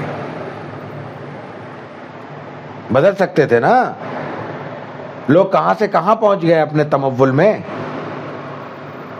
تو آپ علیہ الصلوۃ والتسلیم اگر اپنے حجرے تبدیل کر لیتے کوئی اعتراض کی بات تھی؟ یا دنیاوی اعتراض سے دیکھ لیں، شریعت سے دیکھ لیں، اخلاق سے دیکھ لیں، قانون کے حساب سے دیکھ، کوئی ہے اس میں شب قباحت؟ تو یہ جو منصب ہیں، یہ ذمہ داریاں، یہ اللہ کے ہاں قربانی کا مقام ہے، نوچنے، لوٹنے اور کھسوٹنے کے مقام نہیں ہے۔ یہاں تو اس کو آنا چاہیے جو جیب سے لگانے کا حوصلہ رکھتا ہو، ورنہ جائے اپنا کاروبار کرے، دیہڑیاں لگائے۔ تو رسول اکرم صلی اللہ علیہ وسلم نے دوسرا کام یہاں کیا کہ ایک چبوترا بنایا جس کو صفہ کہا جاتا ہے۔ یہ صفہ کیا تھا؟ یہ آپ علیہ الصلوۃ والتسلیم کے پاس آپ کی خدمت میں آنے والے ان صحابہ کا ٹھکانہ تھا یا اقامت گاہ تھی جو صرف آپ کی خدمت میں رہ کر کچھ سیکھنا چاہتے تھے اور پڑھنا چاہتے تھے۔ حضرت ابو ہریرہ رضی اللہ تعالیٰ عنہ زیادہ نہیں محض 2-2.5 برس یہاں رہے ہیں، صحیح مدت کتابوں میں لکھی ہوئی ہے، لیکن ان کی اس محنت کا عالم یہ ہے کہ صحابہ کرام میں نے کل بھی یا شاید پرسوں ذکر کیا کہ روایت کی تعداد کے اعتبار سے ایک طبقہ مکثرین صحابہ کہلاتا ہے۔ یہ وہ صحابہ ہیں جنہوں نے سب سے زیادہ کثرت سے روایات کی، یعنی 1000 سے زیادہ روایتیں ہیں۔ ان میں بڑے بڑے صحابہ ہیں، حضرت عائشہ کے ذکر میں رضی اللہ تعالیٰ عنہ میں نے ذکر کیا تھا، ان میں سب سے زیادہ آج موجود روایتیں حضرت ابو ہریرہ رضی اللہ تعالیٰ عنہ سے، سب سے زیادہ۔ کیوں؟ انہوں نے اس دوران کچھ نہیں کیا، انتہائی درجے کا فاقہ سہا ہے، برداشت کیا ہے، لیکن کچھ نہیں کیا۔ ایک بار اتنا فاقہ کشی کا بیان کرتے ہیں وہ اپنا عالم کہ ایک بار یہ ہوا کہ کچھ بے حال ہے بھوک سے، کوئی کسی پل چین نہیں ہے۔ صبح کے بعد سارے اوراد وظائف اور اپنے معمولات نمٹا کے نکل رہے ہیں، اب دیکھا کہ حضور نکل رہے ہیں، ابو بکر صدیق نکل رہے ہیں، تو میں نے ان کو کہا قرآن کی آیت، حوصلہ دیکھیں، اس بھوک کے عالم میں بھی یہ نہیں کہہ رہے کھانا کھلا دو، مانگنا نہیں ہے کسی سے۔ ان سے قرآن کی آیت پوچھ لی پڑھ کے کہ یار اس کا مطلب کیا ہے؟ وہ سمجھ گئے مطلب تھوڑی پوچھ رہے، تو کھانے کو کہہ رہے، کھانے ان کے بھی نہیں ہوگا، خاموشی سے چلے گئے۔ کہ انہوں تو لفٹ ہی نہیں کرائی۔ حضرت عمر آئے، ان کو کہا، وہ بھی چلے گئے، اور آئے، ان کو چلے گئے، حضور آئے آخر میں صلی اللہ علیہ وسلم۔ حضور سے بھی کچھ کہا ہوگا، حضور ہاتھ پکڑا، گھر لے آئے۔ گھر میں آ کے پوچھا کچھ ہے کھانے کو؟ کہا ایک دودھ کا پیالہ ہے، ابھی فلان جگہ سے آئے، لے آؤ۔ آپ نے کہا صفہ پہ جتنے سب کو بلا لو، ایک پیالہ ہے دودھ کا۔ اب ابو ہریرہ اپنا خود کہتے ہیں رضی اللہ تعالیٰ عنہ، کہتے ہیں کہ میں نے کہا کہ بس آج تو پھر ہو گیا کام، اس لیے کہ ایک پیالہ ہے، صفہ پہ 50-60 آدمی بیٹھے ہوں گے، ان سب کو اگر پلایا، چونکہ میں یہاں موجود ہوں، مجھے حکم دے رہے ہیں، تو میزبان تو میں ہی ہوں گا۔ میزبان کا مطلب یہ کہ پہلے یہ تو آج کل کے میزبان ہیں، کچھ پہلے ہی کھا لیتے ہیں، تو میزبان کا تو اصول یہی ہے کہ آخر میں کھاتا ہے، تو میزبان کی حیثیت سے تو مجھے آخر میں کھانا ہے، آخر میں بچے گا تو ملے گا، اور حضور کا حکم ہے، کچھ بھی نہیں کہہ سکتا، بلا لایا سب کو، آپ نے کہا پلانا شروع کرو ایک طرف سے۔ اب اللہ کی برکت دیکھیں، اللہ رسول اللہ صلی اللہ علیہ وسلم کی کا معجزہ دیکھیں، پلا رہے ہیں، وہ پیالہ اپنی جگہ ہے، سب نے پلا دے گا، پھر پلاؤ، سب سیر ہو گئے، رج گئے، ان کا جاؤ۔ پھر حضرت ابو ہریرہ کا تم پیو، انہوں نے کہنے میں نے پینا شروع کیا، میں بھی پیے جا رہا ہوں، ختم نہیں ہو رہا۔ حضور بس نہیں پھر پیو 2-3 دفعہ ایسا کہا کہ اب تو بس ہے۔ تو اب دیکھیں رسول اللہ صلی اللہ علیہ وسلم نے صحابہ کو پلانے کے بعد اسی پیالے کو ہاتھ میں لیا اور بسم اللہ پڑھ کے پیا اور ختم ہو گیا۔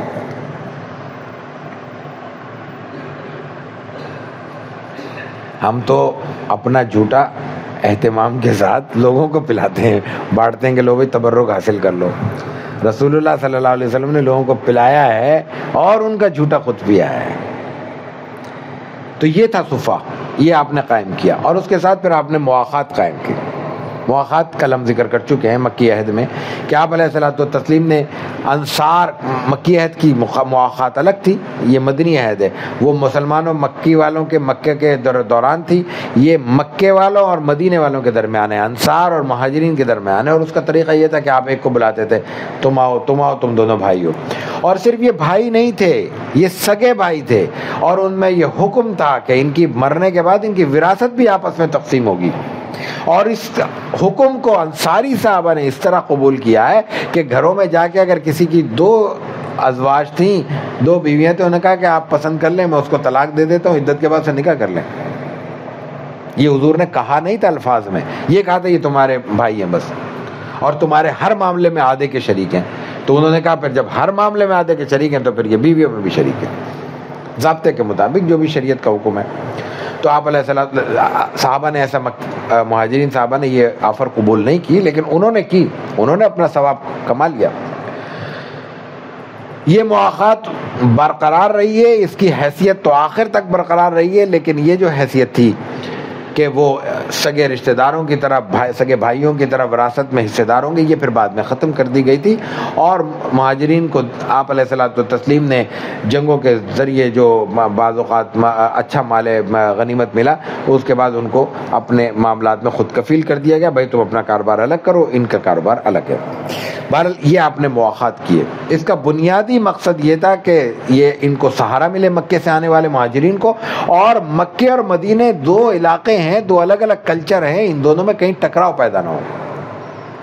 تو بصیرت یہ ہے، نبوت کی بصیرت یہ ہے کہ جو بعد میں آنے والے خدشات ہو سکتے ہیں پہلے ان کا سد باب کر لیا جائے اور ان کا راستہ روک دیا جائے.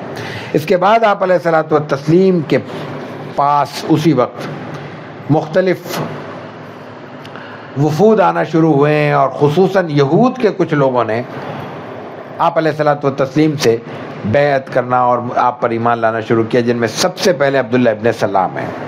ہم نے کل ذکر کیا تھا عداس رضی اللہ تعالیٰ عنہ کا، کہ اگر ان کو اس سے پہلے کسی اور کے بارے میں یقین سے نہ کہا جا سکے تو شاید پہلے عیسائی مسلمان ہونے والے عداس ہیں.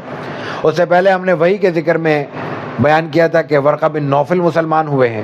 تو ورقہ بن نوفل کو اگر حنیفی شمار کیا جائے، جیسا کہ عام طور پر روایات میں مورخین لکھتے ہیں کہ وہ دین حنیف کے یعنی دین ابراہیمی کے دین ابراہیمی پہ کاربند تھے، تو اس حیثیت سے دین حنیفی کے پہلے فرد کی حیثیت سے ان کو مسلمان قرار دیا جا سکتا ہے. اور پہلے یہودی مسلمان پھر عبداللہ ابن سلام ہیں. عبداللہ ابن سلام ایک یہودی ہیں، ان کے بڑے عالم ہیں، بڑے لیڈر ہیں، اور وہ یہ کہتے ہیں کہ میں نے جب حضور کو شکل سے دیکھا تو میں نے کہا کہ یہ شاید چہرہ دور جھوٹا نہیں ہو سکتا. اور پھر مزے کی بات یہ کہ وہ جب حضور کے پاس پہنچے تو آپ فرما بھی یہ رہے تھے کہ سلام پھیلاؤ، کھانا کھلاؤ، صلہ رحمی کرو، جب لوگ سو رہے ہوں تو اس وقت نماز پڑھا کرو، رات کو تہجد پڑھا کرو، اور اگر تم نے یہ تمام عمل کیے تو پھر تم جنت میں سلامتی کے ساتھ داخل ہو جاؤ گے.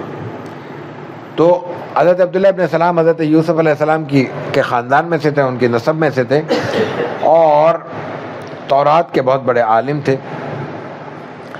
وہ آپ علیہ الصلوۃ والتسلیم کے پاس آئے ہیں، اور آنے کے بعد انہوں نے اسلام قبول کیا. اسلام ابھی تک ان کے علم نہیں تھا کہ مشرکین یہودیوں کو کہ یہ مسلمان ہو چکے ہیں. تو انہوں نے حضور کو کہا کہ ایک کام کریں، یہود کو بلائیں خاموشی سے، میں پیچھے چھپ جاتا ہوں، گھر میں کوئی جگہ ہوگی ایسی، اور بلانے کے بعد ان کو یہ کہیں، میرے متعلق پوچھیں کہ بھئی یہ کیسا آدمی ہے. وہ کچھ نہ کچھ کہیں گے، وہ آپ سن لیں، اور پھر میں مناسب موقع پہ اندر سے نکل آؤں گا. آپ نے بلاوا بھجوا دیا، وہ آ گئے. انہوں نے بتایا کوئی عبداللہ ابن سلام ہے تمہارا؟ ہاں. بڑا لیڈر ہے. کیسا آدمی؟ بڑا فاضل آدمی ہے. اچھا ہاں، بڑا ہمارا رہنما ہے. ان کی مانتے ہو؟ ہاں مانتا ہوں. وہ صحیح کہتے ہیں، بالکل صحیح بات کہتے ہیں. یہ عبداللہ ابن سلام بیچ میں سے نکل آئے. کہنے دیکھو میں نے کلمہ پڑھ لیا، تم بھی کلمہ پڑھ لو. انہوں نے کہا یہ تو جھوٹا آدمی ہے، مکار آدمی ہے، اس کی بات کا بالکل اعتبار نہیں، ہمارے درمیان اس کی کوئی عزت و احترام نہیں ہے. عبداللہ ابن سلام نے فوراً کہا حضور کو کہ دیکھیے آپ نے دیکھ لی ان کی حرکتیں، میں نے اس لیے یہ کام کیا تھا تاکہ اندازہ ہو جائے کہ آپ کو کہ یہودی ایسے ہیں. خیال کیا جا سکتا ہے کہ شاید ان کا ایک مقصد یہ بھی تھا کہ آپ علیہ الصلوۃ والتسلیم چونکہ مدینہ منورہ آ چکے ہیں، آپ قدم قدم پر یہودیوں سے واسطہ پڑے گا، تو ان کے مزاج اور طبیعت کا جو تلون ہے، یہ گھڑی میں تولا اور گھڑی میں ماشا اور کھڑے پیر گھومنے والی جو کا مزاج رکھتے ہیں، تو اس کا اندازہ آپ کو ہو سکے، اس لیے انہوں نے یہ کام کیا. واللہ عالم. اسی طرح ایک اور یہود کے رؤسا میں سے ایک نام ہے میمون بن یامین کا. وہ بھی اسی طرح مقام رکھتے ہیں، قدر و منزلت رکھتے ہیں. وہ بھی حضور صلی اللہ علیہ وسلم کی خدمت میں حاضر ہوئے اور آ کے انہوں نے کہا کہ آپ مجھے یہودیوں کے لیے حکم بنا دیجئے، لوگ میرے پاس آئیں گے. اور آپ وہ پیچھے چھپ گئے. آپ نے یہودیوں کو بلا لیا اور اپنے گھر میں چھپا دیا، اور اس کے بعد سے گفتگو کی. اور گفتگو کرنے کے بعد آپ علیہ الصلوۃ والتسلیم نے یہودیوں کو کہا کہ بھائی ایسا کرو، تم اپنے درمیان سے کسی نمائندے کو حکم بنا لو، میں اور وہ بیٹھ کے جو فیصلہ کرے تم مان لینا. انہوں نے حضرت میمون کا نام دے دیا. میمون کا نام جیسے انہوں نے دے دیا کہ میمون بن یامین ہماری طرف سے حکم ہے، ان کو علم نہیں ہے، پیچھے بیٹھے ہوئے.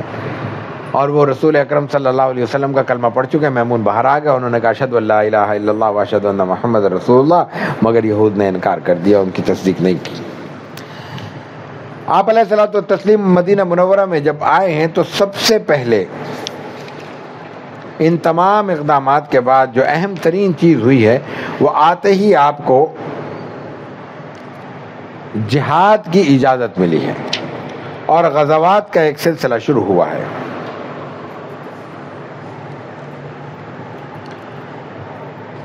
قرآن حکیم میں کئی آیات ہیں جن کے بارے میں مفسرین کی رائے یہ ہے کہ اس کے ذریعے آپ علیہ الصلوۃ والتسلیم کو جہاد کی اجازت دی گئی ہے, لیکن عام طور پر جس پر زیادہ اتفاق ہے وہ یہی قرآن کریم کی آیت ہے اذن للذین یقاتلون بانہم ظلموا, سورہ حج کی ہے.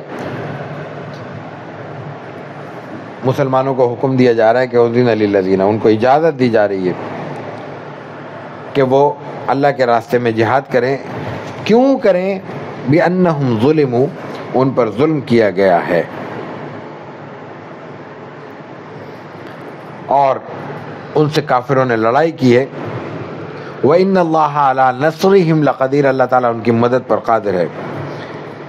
یہ کون لوگ ہیں؟ الذین, یہ وہ لوگ ہیں جو اخرجوا من دیارہم بغیر حق, اور کیا جرم کیا تھا؟ الا ان یقولوا ربنا اللہ, یہ وہ لوگ ہیں جو اپنے گھروں سے صرف اس جرم میں نکالے گئے ہیں کہ یہ کہتے تھے کہ اللہ ایک ہے اور ہمارا رب اللہ ہے.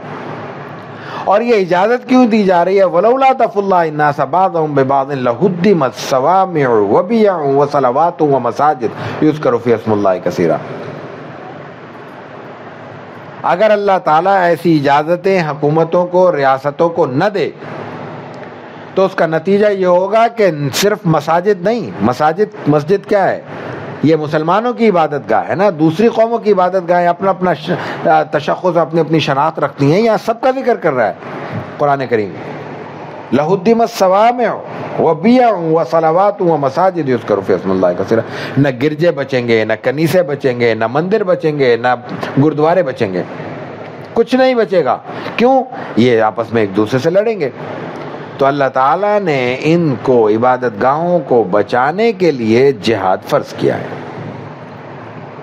اب اہم ترین چیز یہ ہے کہ جہاد ہے کیا.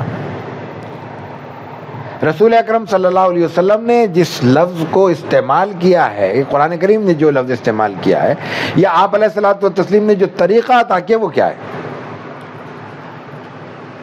جنگ اس سے پہلے موجود ہے, اور مکے والے نہیں, پورے عرب میں لڑائی عمومی مزاج ہے. ہم نے عرض کیا کہ جنگ بعث اوس و خزرج لڑ رہے ہیں, جو حضور کے پاس آ گئے, دونوں آپ کے دامن رحمت سے وابستہ ہو گئے, پہلے لڑتے رہے کچھ عرصے پہلے تک. حرب داحس بڑی مشہور جنگ ہے, اور پتہ نہیں صدیوں لڑی جاتی رہی. وہاں کی جو شاعری اور کلام عرب ہے وہ سارا لڑائی پر مبنی ہے. دو ہی چیزیں ہیں, یا بلکہ تین کہہ لیں, شراب ہے, شباب ہے, اور جنگ ہے. تین چیزیں بس, ساری شاعری یہی ہے, کچھ ہے ہی نہیں اس کے علاوہ. لڑائی ان کی گھٹی میں. اب تصور کیجئے کہ ایک ایسا علاقہ ہے, مثلا ہم اپنے ماحول کی ایک بات کرتے ہیں, ایک ایسی مسجد ہے جہاں لوگ بڑے سلیقے سے جوتے اتارتے ہیں. ایک آدھ کوئی شخص ٹیڑھے میڑے اتار دے تو کہیں گے باہر سے آیا ہوا ہوگا, اور وہاں کوئی اجنبی آ کے دیکھ کے لوگوں کو سلیقے سے جوتے رکھے ہوئے ہیں وہ بھی سلیقے سے رکھ دے گا. اب میں وہاں گیا ہوں, میری عادت نہیں ہے سلیقے سے رکھنے کی, میں نے دیکھا کہ یہاں سارے جوتے طریقے سے رکھے, میں نے بھی رکھ دیے, تو میں نے کوئی کارنامہ انجام دیا؟ جو کچھ وہاں پہلے سے ہو رہا تھا میں نے اس کو کاپی کر لیا, کوئی نئی بات تو نہیں ہوئی. کہیں پورے ماحول میں کچرا پھیلایا ہی نہیں جاتا. میرے ہاتھ میں کوئی ریپر ہے کسی چیز کا, میں کچھ کھا پی رہا تھا, میں نے دیکھا یہاں تو دور دور تک کچرا نہیں ہے, میں خود شرمندہ ہو کے وہ ہاتھ میں پکڑے چلتا رہا, ڈسٹ بن آیا میں نے ڈال دیا, میں نے کوئی کارنامہ کیا؟ میں ماحول کا اثر ہے, میں خود جھیپ گیا ہوں اور میں مجبور ہو گیا ہوں اس کام کرنے پر. لیکن ایک ایسا ماحول ہے جہاں پہ دور دور تک کہیں صفائی کا اہتمام نہیں ہے, ہمارے شہروں والا حال ہے, کچرا ہی کچرا پڑا ہے, کچرا ہی پڑا ہے. وہاں پہ ایک ایسا شخص ہے جو اپنا کچرا ہاتھ میں تھامے گھوم رہا ہے اس تلاش میں کہ کہیں کوئی کچرا کنڈی ملے یا کوئی کچرا ڈالنے کی جگہ ملے، میں وہاں ڈال دوں. یہی ہم جیسا آدمی یہی سوچ کے کہیں گے کہ یہاں کا نہیں ہے، کوئی باہر سے آیا ہوگا، اس ماحول کا تو نہیں نظر آتا. یہ الگ ہے. اب تصور کیجئے کہ جو ماحول ہی جنگ کا ہے، جہاں ہمیشہ لڑائی ہوتی ہے، جہاں لڑائی بھی کسی ضابطے کی پابند نہیں ہے، جہاں مارنا ایک فن ہے، مارنا ایک ہابی ہے، شوق ہے، دلچسپی ہے، اس میدان میں آپ علیہ الصلوۃ والتسلیم لوگوں کو کچھ ضابطے عطا کرتے ہیں. آپ کہتے ہیں بچوں کو نہیں مارنا ہے، آپ کہتے ہیں عورتوں کو نہیں قتل کرنا ہے، آپ کہتے ہیں بوڑھوں کو نہیں قتل کرنا ہے، آپ کہتے ہیں عبادت گزاروں کو نہیں قتل کرنا ہے، آپ کہتے ہیں مذہبی رہنماؤں کو نہیں قتل کرنا ہے، آپ کہتے ہیں کہ یہ جو مزدور آئے ہوئے ہیں یہ لڑنے کے لیے آئے ہیں، لیکن یہ لڑنے کے لیے رضاکارانہ طور پر نہیں آئے، کرائے پر لائے گئے، ان کو بھی نہیں مارنا. دنیا میں آج تک یہ حکم نہیں ہے. صرف رسول اللہ صلی اللہ علیہ وسلم نے حکم دیا کہ اگر لڑائی کی نوبت آ جائے تو جہاں ان کو نہیں مارنا، ان کو نہیں مارنا، ان کو نہیں مارنا، وہاں ان کرائے کے لوگوں کو بھی نہیں مارنا جو ٹنکیاں اٹھانے کے لیے، دریاں بچھانے کے لیے، یا کک کے طور پر، یا علاج معالجے کے لیے آئے تھے. یہ پیسے دے کے لائے گئے ہیں، یہ لڑنے کے لیے نہیں آئے، ان کو نہیں مارنا. یہ مقام جنگ کو آپ علیہ الصلوۃ والتسلیم نے جب عطا کیا، اس وقت لفظ جنگ جہاد میں تبدیل ہوا اور اس کو جہاد کا تقدس حاصل ہوا. اور پھر اس کے ساتھ مقصد آپ علیہ الصلوۃ والتسلیم نے واضح فرمایا. آپ نے مقصدیت پہ تو ہر جگہ زور دیا، انما الاعمال بالنیات آپ نے فرمایا ہے، لیکن خاص طور پر ہجرت اور جہاد کے لیے جو آپ نے زور دیا ہے اصرار کے ساتھ، مقصد کو اپنی زندگی کا حصہ بنانے کے لیے فرمایا، وہ کسی کے لیے نہیں فرمایا. ہجرت کے لیے تو آپ یہی روایت جو ہے نا، ہم تھوڑا سا ٹکڑا پڑھتے ہیں، انما الاعمال بالنیات، بہت طویل روایت ہے. آپ اس میں یہ بھی فرماتے ہیں کہ انما لکل امرئ ما نوى فمن كانت هجرته الى دنیا يصيبها او الى امرأة ينكحها فهجرته الى ما هاجر اليه. آپ نے فرمایا کہ اگر کوئی ہجرت کر رہا ہے لیکن مقصد دنیا کا حاصل کرنا ہے تو وہ دنیا ہی ملے گی، اس کو آخرت نہیں ملے گی، ہجرت نہیں ہے اس کی. آپ نے فرمایا کہ اگر کوئی ہجرت اس لیے کرنا چاہ رہا ہے کہ کسی خاتون سے نکاح کرنا ہے تو جائے کر لے، ہجرت کے نام پہ کر لے، دنیا کے نام میں نظر میں وہ مہاجر شمار ہوگا، اللہ کے یہاں نہیں شمار ہوگا. اسی طرح جہاد کے لیے آپ نے فرمایا، اسی طرح فرمایا آپ نے کہ کوئی شخص لڑتا ہے دنیا کی وجاہت کے لیے، کوئی چاہتا ہے کہ مجھے بہادر شمار کیا جائے، جاؤ، دنیا کہہ دے گی تمہیں بہادر ہے، بڑی بے جگری سے لڑے، اللہ کے یہاں کچھ نہیں ہے. کوئی اس لیے لڑتا ہے کہ بھائی میرا قبیلہ لڑ رہا ہے، میں اکیلا کیسے ہو جاؤں، میں قبیلے کے ساتھ ہوں، ٹھیک ہے، قبیلے کی حمیت حاصل ہو جائے گی، جہاد حاصل نہیں ہوگا. جہاد کس کو کہتے ہیں؟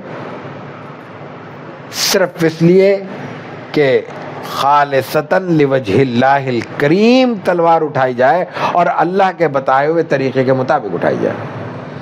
من مانی، من چاہی تلوار اور من چاہی زندگی جہاد نہیں ہے.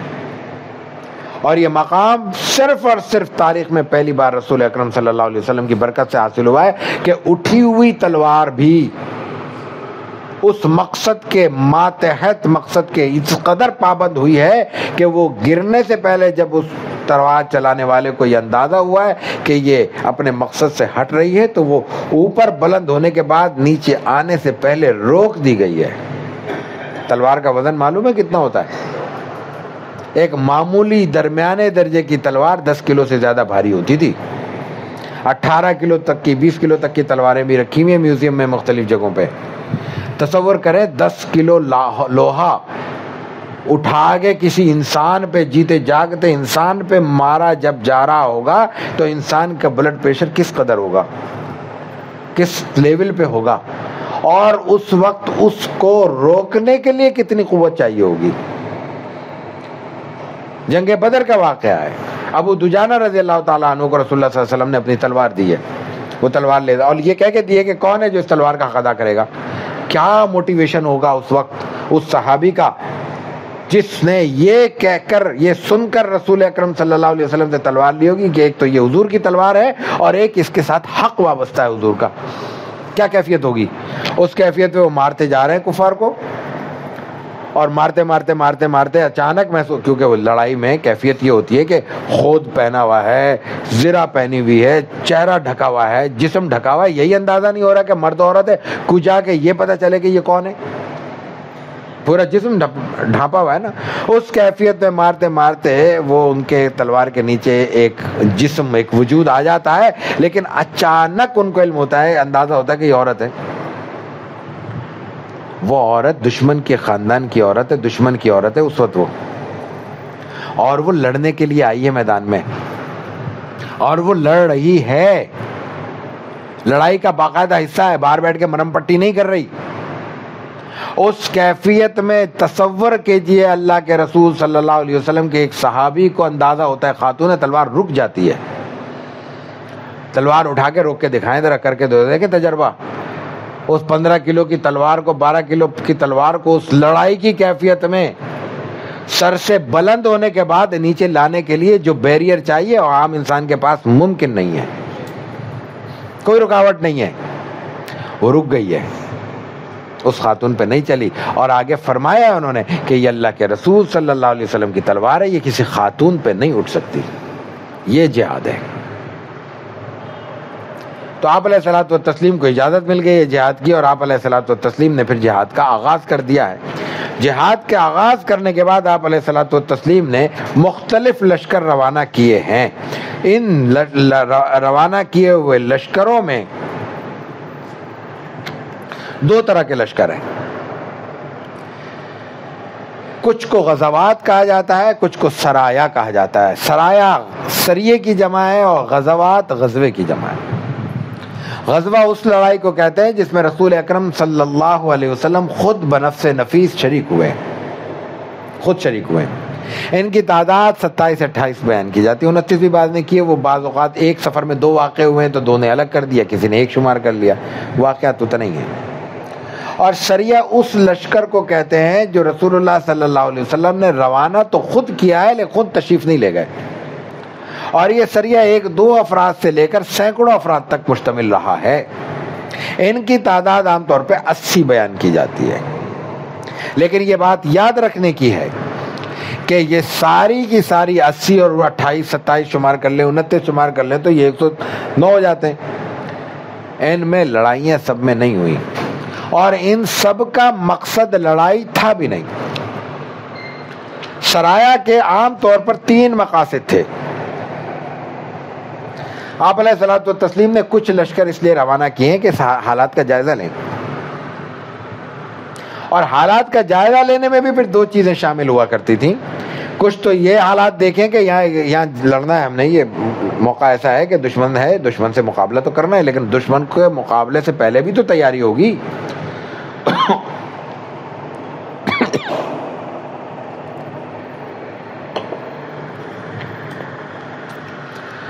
موقع کیا ہے، محل وقوع کیا ہے، قبیلہ کون ہے، آبادی کتنی ہے، گھر کتنے ہیں، لوکیشن کتنے ہیں، آنے کا راستہ کیا ہے، جانے کا راستہ کیا ہے، قریب میں آبادیاں کتنی ہیں، ان آبادیوں سے ان کے مراسم کیسے ہیں، ہم جائیں گے تو ان کی مدد کون کرے گا، ہماری مدد کون کرے گا. سینکڑوں سوال ہوتے ہیں. یہ جائزہ لینے کے لیے بندہ بھیجیں، 2 بندے بھیجیں، 5 بھیجیں، 7 بھیجیں. یہ سریہ ہے. ہر سریہ لڑائی کے لیے نہیں ہے. بعض سرایا اس مقصد کے لیے بھی نہیں بھیجے، صرف جائزہ لینے کے لیے بھیجیں، دیکھیں وہ کون لوگ ہیں، ان سے ہماری دوستی ہوگی، دشمنی ہوگی، نیوٹرل رہیں گے. وہ غیر جانبدار بھی تو دنیا رہتی ہے، تو کون ہے وہ لوگ؟ غیر جانبدار رہ رہے ہیں تو ٹھیک ہے، ان کو رہنے دو، ان کو اپنی کرنے دو، ابھی ہمارے پاس گنجائش نہیں ہے. لڑنے والے ہیں تو دیکھو وہ لڑائی کر رہے ہیں، تیاری کر رہے ہیں، ابھی ٹھنڈے پڑے ہیں، پڑے رہنے دو.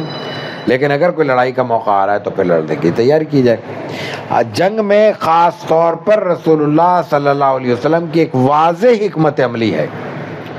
وہ یہ ہے کہ کسی بھی موقع پر لڑتے ہوئے دشمن کے نقصانات کو کم سے کم، دشمن کے اور اپنے نقصانات کو کم سے کم کیا جائے گا. یہ واضح حکمت عملی ہے.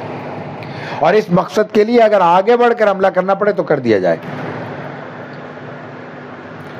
کیونکہ بہت سی صورتوں میں آگے بڑھ کر پیش بندی کی وجہ سے فائدہ یہ حاصل ہوتا ہے کہ نقصان کم ہو جاتا ہے. دشمن نے بھی پوری تیاری نہیں کی، وہ بھی پوری طرح لڑنے پہ ابھی آمادہ نہیں تھا، پہلے ہی جا کے اس کو اگر دبوچ لیا گیا تو نقصان اس کا بھی کم ہوگا، ہمارا بھی کم ہوگا. اور دوسری حکمت عملی یہ ہے کہ لڑائی کو کبھی بھی بلا وجہ طول نہ دیا جائے، لمبا نہ کیا جائے. یہ آپ کی واضح حکمت عملی ہے. غزوات و سرائے کا مطالعہ کریں. آپ کا اور صحابہ کا معمول ہے کہ جب کوئی دشمن پیچھے ہٹتا ہے تو اس کے پیچھے نہیں جاتے، دنیا بھر کا جنگی اصول یہ ہے کہ اگر دشمن پیچھے ہٹ رہا ہو تو اس کے پیچھے توپیں لگا دو، وہ اگر 100 کلومیٹر ہٹ رہا ہے تو 200 کلومیٹر قبضہ ہو جائے گا، کیونکہ بھاگتا ہوا دشمن تو پھر خالی کرتا ہوا جائے گا۔ لیکن آپ نے کبھی نہیں کیا۔ بعض اوقات کہا لوگوں نے کہ ان کا پیچھا کریں گے، ابھی مار دیں گے ہم ان کو، میں کہا یار اللہ نے تم سے ٹال دیا، تم ان کو ٹال دو، اللہ نے ان کو بھگا دیا، تم ان کو بھول جاؤ۔ یہ آپ کی دو واضح طور پہ بہرحال حکمت عملیہ معلوم ہوتی ہیں۔ تو آپ علیہ الصلوۃ والتسلیم نے جہاد کی اجازت ملنے کے بعد یہ آداب سکھائے، صحابہ کرام کو بار بار ان آداب کی تلقین کیے، جو سریہ جاتا ہے اس کو براہ راست پھر یہ آپ آداب بیان کرتے ہیں، اور ان کے ساتھ ساتھ ان کو یہ تلقین بھی کرتے ہیں کہ دیکھو مقصد اللہ کا پیغام پہنچانا ہے، لڑنا نہیں ہے۔ حضرت علی رضی اللہ تعالیٰ عنہ کو آگے ہلکا سا ذکر کریں گے جتنا وقت ملے گا، وقت تو خاصا کم ہو رہا ہے۔ جب غزوہ خیبر میں بھیجا ہے، ان کی آنکھیں تکلیف میں ہیں اور ان کو تیار کر کے بھیجا، تو آپ نے ایک جملہ کہا ہے کہ لگے اگر کوئی ایک شخص بھی مسلمان ہو جائے تو تمہارے لیے یہ سرخ اونٹوں سے بہتر ہے، تو کوشش کرنا کہ مسلمان ہو، لڑنے کے لیے نہیں، حالانکہ میدان میں اترے ہوئے، حالانکہ دشمن خیمہ اپنا قلعہ بند ہے، تو اس کے علاوہ کوئی چارہ نہیں ہے اور لڑائی ہوئی ہے، لیکن آپ علیہ الصلوۃ والتسلیم نے یہ فرمایا۔ تو جب آپ کو اجازت ملی ہے تو آپ نے سب سے پہلے ایک سریہ روانہ کیا ہے، سریہ حمزہ، حضرت حمزہ آپ کے چچا، ان کو اس کا سربراہ بنایا ہے، اور اس کا بنیادی مقصد یہ تھا کہ شام سے آنے والے ایک قافلے کو دیکھا جائے اور اس کو روکا جائے۔ کفار کا، مکے والوں کا لشکر تھا، وہ نکل گئے اور ایک جگہ تھوڑا سا آمنا سامنا ہوا، تو ایک شخص تھا مجدی بن عمر الجہنی، اس نے بیچ بچاؤ کرا دیا، تو وہ نکل گیا، حضرت حمزہ واپس آ گئے۔ اس میں 30 مہاجرین شامل تھے، اس میں کوئی انصاری صحابی نہیں تھا۔ اس کے بعد پہلا غزوہ 2 ہجری میں ہوا ہے، اور اس غزوے کا نام ذوالعشیرہ ہے۔ آپ علیہ الصلوۃ والتسلیم نے مدینہ طیبہ میں، اس میں آپ پہلی بار آپ نکلے ہیں، ابو سلمہ بن عبد الاسد کو اپنا قائم مقام بنایا ہے، 150 یا 200 صحابہ کو لے کر نکلے ہیں، اور یہاں بھی آپ کا جو مقصد تھا وہ قریش کے قافلے کو روکنا تھا۔ قریش کے قافلے کو کیوں روکنا تھا میں اس پہ آگے چل کے بات کروں گا۔ یہ پہلا غزوہ اور پہلا سریہ ہے، اس کے بعد مختلف غزوے، مختلف سریے ہوئے ہیں، اور سب سے بڑا غزوہ غزوہ بدر ہے، اس پر ابھی ہم آ کے عرض کرتے ہیں۔ اس دوران جو 27 یا 29 غزوات ہوئے ہیں، ان میں صرف 9 میں لڑائی کی نوبت آئی ہے، اور 9 غزوات میں بھی سب سے زیادہ جو قتل ہوئے ہیں وہ غزوہ بنی قریظہ میں چند 100 افراد ہیں، اور اپنا غزوہ بدر میں 70 افراد ہیں بس۔ فتح مکہ جیسی بڑی جنگ میں، جس کا تصور کیجئے کہ مکے سے آپ کو بے دخل کیا جا رہا ہے، اور آپ 12,000 10,000 کے لشکر کے ساتھ وہاں حملہ آور ہوتے ہیں، خون کی ندیاں بہنی چاہیے، 10-12 آدمیوں سے زیادہ قتل نہیں ہوئے، اور وہ 10-12 آدمی بھی اس لیے قتل ہوئے ہیں کہ انہوں نے آگے بڑھ کے حملہ کیا۔ آپ علیہ الصلوۃ والتسلیم نے حضرت خالد بن ولید کو خاص طور پہ تلقین کی کہ لڑائی نہیں کرنی، لڑنا نہیں ہے، جب تک حملہ نہ ہو حملہ نہیں کرنا۔ اور جب آپ کو علم ہوا ہے کہ وہ حضرت خالد کی لڑائی ہو گئی ہے، شروع ہو گئی ہے کہیں جھگڑا، تو آپ نے پھر بات پرست کی ہے کہ تم نے کیسے لڑائی کر لی، میں نے تو منع کیا تھا۔ تو حضرت خالد نے کہا کہ انہوں نے حملہ کیا ہے، ہم نے ان کو روکا ہے صرف، یا ان کو جواب دیا ہے۔ تو انہوں نے کہا پھر ٹھیک ہے، ایک آج کی چھوٹی سی لڑائی تو ذرا شمار کریں، کسی اور لڑائی کو رہنے دیں۔ تو آج اس وقت جو عالم انسانیت میں 2 بڑی جنگیں کسی نہ کسی صورت میں جاری ہیں، ایک فلسطین کا معاملہ ہے، اور اس سے پہلے ایک یوکرین کا اور روس کا معاملہ ہے۔ ذرا ابھی نیٹ پہ جا کے تازہ اعداد و شمار تو نکالیں کہ کتنے لاکھ افراد بے گھر ہو چکے ہیں، اور کتنے افراد زخمی ہیں، اور کتنے اس سے متاثر ہیں، اور کتنے مارے جا چکے ہیں، تعداد تو نکالیں ذرا۔ رسول اکرم صلی اللہ علیہ وسلم کی جنگوں کو کیا اعداد و شمار لوگوں کو یاد ہوتے ہیں، اور یاد ہی نہیں ہوتے، پتہ ہی نہیں ہوتا کتنی جنگیں ہوئی ہیں، کتنی لڑائی ہوئی ہیں، کتنے افراد مارے گئے۔ مجموعی طور پر مرنے والے کافروں کی تعداد 1000 بھی نہیں ہے۔ تصور کریں، 10 سال لڑائی ہوئی ہے، ان 10 سالوں میں مکے والوں سے لڑائیاں ہوئی ہیں، مدینے والوں سے لڑائی ہوئی ہیں، حتیٰ کہ روم والوں سے لڑائی ہوئی، سلطنت روما، غزوہ تبوک ان کے ساتھ ہے، جنگ نہیں ہوئی اس میں، ان کے ساتھ مختلف سرایہ میں جنگ ہوئی ہے. اب نقصان کتنا ہوا ہے؟ چند 100 افراد کا. اور تہلکہ کتنا مچا ہوا ہے؟ حضور نے اتنی لڑائیاں کی، تلوار تلوار تلوار، لڑائی لڑائی لڑائی. اور لطف کی بات یہ نہیں ہے کہ کوئی غیر مسلم یہ بات کہتا ہے. مزے کی بات یا افسوس کی بات یا دکھ کی بات یا غم کی بات یہ ہے کہ ہمارے اپنے لوگ یہ بات سنتے ہیں اور ان شش و پنج میں مبتلا ہو جاتے ہیں یا کنفیوز ہو جاتے ہیں. پڑھنا ہی نہیں ہے، جاننا ہی نہیں ہے. دنیا جہان کی معلومات، یہ یہاں بیٹھے ہوئے یہ علم ہوگا ہم میں سے کتنوں کو کہ امریکہ میں اب الیکشن کب ہونے والے ہیں اور اس کی تازہ صورتحال کیا ہے. یہ کسی کو علم نہیں ہوگا کہ رسول اللہ صلی اللہ علیہ وسلم کا پہلا غزوہ کون سا ہے، کتنی لڑائیاں ہوئی ہیں، کتنے افراد مارے گئے ہیں، کتنے شہید ہوئے ہیں. دوسرا تماشا، یہ لڑائیاں اس لیے ہوئی کہ ان کے ذریعے مال غنیمت ملا ہے. ہمارے اس موضوع میں اتنی گنجائش نہیں ہے وقت میں کہ اس پہ تفصیل سے بات کریں. ڈاکٹر یاسین مظہر صدیقی صاحب مرحوم و مغفور کی پوری ایک کتاب ہے، اس عہد کے سب سے بڑے سیرت نگار سمجھے جاتے ہیں. اور آج ہی ان کا تاریخ وفات بھی ہے، 15 ستمبر ان کا تاریخ، 2020 کو ان کا انتقال ہوا. اللہ تعالیٰ ان کے درجات بلند کرے. یہیں انہوں نے، آپ میں سے کتنوں نے ان کے بیانات سنے ہوں گے، یہیں کھڑے ہو کے انہوں نے میرا خیال ہے درجن بھر بیان تو کیے ہوں گے. ان کی کتاب ہے غزوات کی اقتصادی جہاد، انگریزی میں بھی چھپی ہے، اردو میں بھی موجود ہے. سنا تھا کہ عربی میں بھی ترجمہ ہو رہا ہے. دیکھ لیں، نکال لیں کہ کتنے مالدار ہوئے ہیں مسلمان اور کتنے سرمایہ دار ہوئے ہیں جنگوں کے نتیجے میں رسول اللہ صلی اللہ علیہ وسلم. خیر، 2 ہجری میں پھر غزوہ بدر پیش آتا ہے.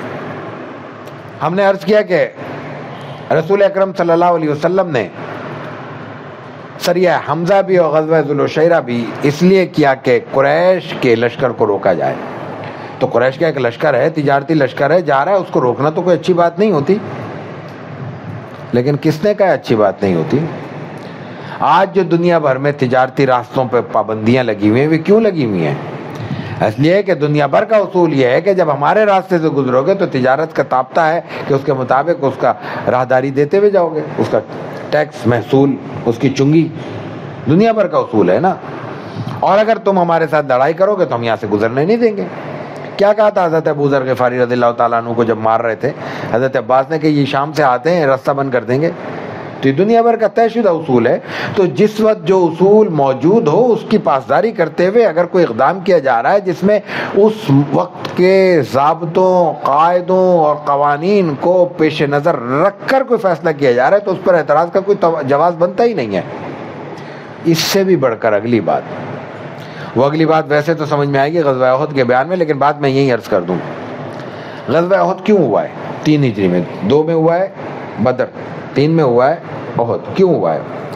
غزوہ احد کا سبب یہ بنا ہے کہ بدر میں ایک لشکر آ رہا تھا، ابو سفیان جو بعد میں مسلمان ہوئے رضی اللہ تعالیٰ عنہ کی سرکردگی میں، اور اس لشکر میں مکے والوں میں سے ہر شخص نے اپنی جمع پونجی شامل کی تھی تاکہ اس تجارت کے نتیجے میں زیادہ بڑا منافع حاصل ہو. اس جنگ کے بعد، بدر کے بعد، انہوں نے اصل رقم لوگوں کو لوٹا دی تھی. اس کا منافع جو ہر فرد کا الگ تھا، بھائی میں نے ایک سکہ دیا ہے نا، $1 دیا ہے، 1 درہم دیا ہے، 1 دینار دیا، تو اس کا جو بھی پروفٹ بنتا ہے وہ مجھے دو. کسی کو نہیں تقسیم کیا گیا وہ پروفٹ، بلکہ وہ جمع کیا رکھا تھا اور غزوہ احد کی تیاری اس رقم سے کی گئی ہے. تو رسول اللہ صلی اللہ علیہ وسلم اس لیے روکنے آ رہے ہیں کہ ان کے مقاصد تجارتی نہیں ہیں، جنگی ہیں. تو جنگی مقاصد کو، راستے کو روکا ہی جائے گا، اور جو نہیں روکے گا، جس کو علم بھی اور وہ نہ روکے تو اس کو عقل مند تو نہیں شمار کیا جائے، کجا کے اس کو امن پسند کہا جائے. یہ تو بیوقوفی ہے، من پسندی تو نہیں ہے. مجھے پتا ہے دشمن سامنے سے تلوار لے آ رہا ہے اور میں اس کو سورہ فاتحہ پڑھ کے اس پہ دم کرنا شروع کر دوں تو بیوقوفی ہوگی نا. تو رسول اللہ صلی اللہ علیہ وسلم نے اس لیے روکا تھا ان دونوں کو. تو آپ علیہ الصلوۃ والتسلیم کو غزوہ بدر کے موقع پر، غزوہ بدر اس طرح پیش آتا ہے، آپ کو معلوم ہوتا ہے کہ ابو سفیان کی، جو بعد میں مسلمان ہوتے ہیں رضی اللہ تعالیٰ عنہ، سربراہی میں ایک بہت بڑا تجارتی لشکر جو شام کو نکل گیا تھا واپس آ رہا ہے. مدینہ طیبہ شام کے راستے میں ہے. جدے سے مکے سے جب نکلتے ہیں تو پہلے مدینہ آئے گا پھر شام آئے گا.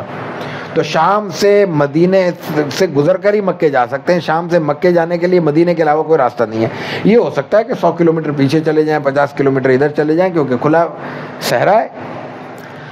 تو آپ علیہ الصلوۃ والتسلیم نے فوراً کہا کہ نکلو.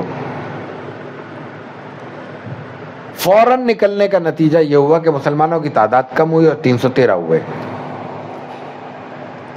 عام طور پر ہم بیان کرتے ہوئے احتیاط نہیں کرتے, یہ کہتے ہیں کہ بدر میں مسلمان 313 تھے. بدر میں مسلمان 313 تھے. بدر کی جنگ میں شریک مسلمان 313 تھے. اس وقت مسلمانوں کی مجموعی پاپولیشن 313 نہیں ہے, مجموعی تعداد اس سے کہیں زیادہ ہے. صرف مرد مسلمان اس وقت کئی سو ہیں, اس سے زیادہ. اس کے علاوہ پھر عورتیں بچے شمار کریں تو کئی ہزار مسلمان ہیں اس وقت.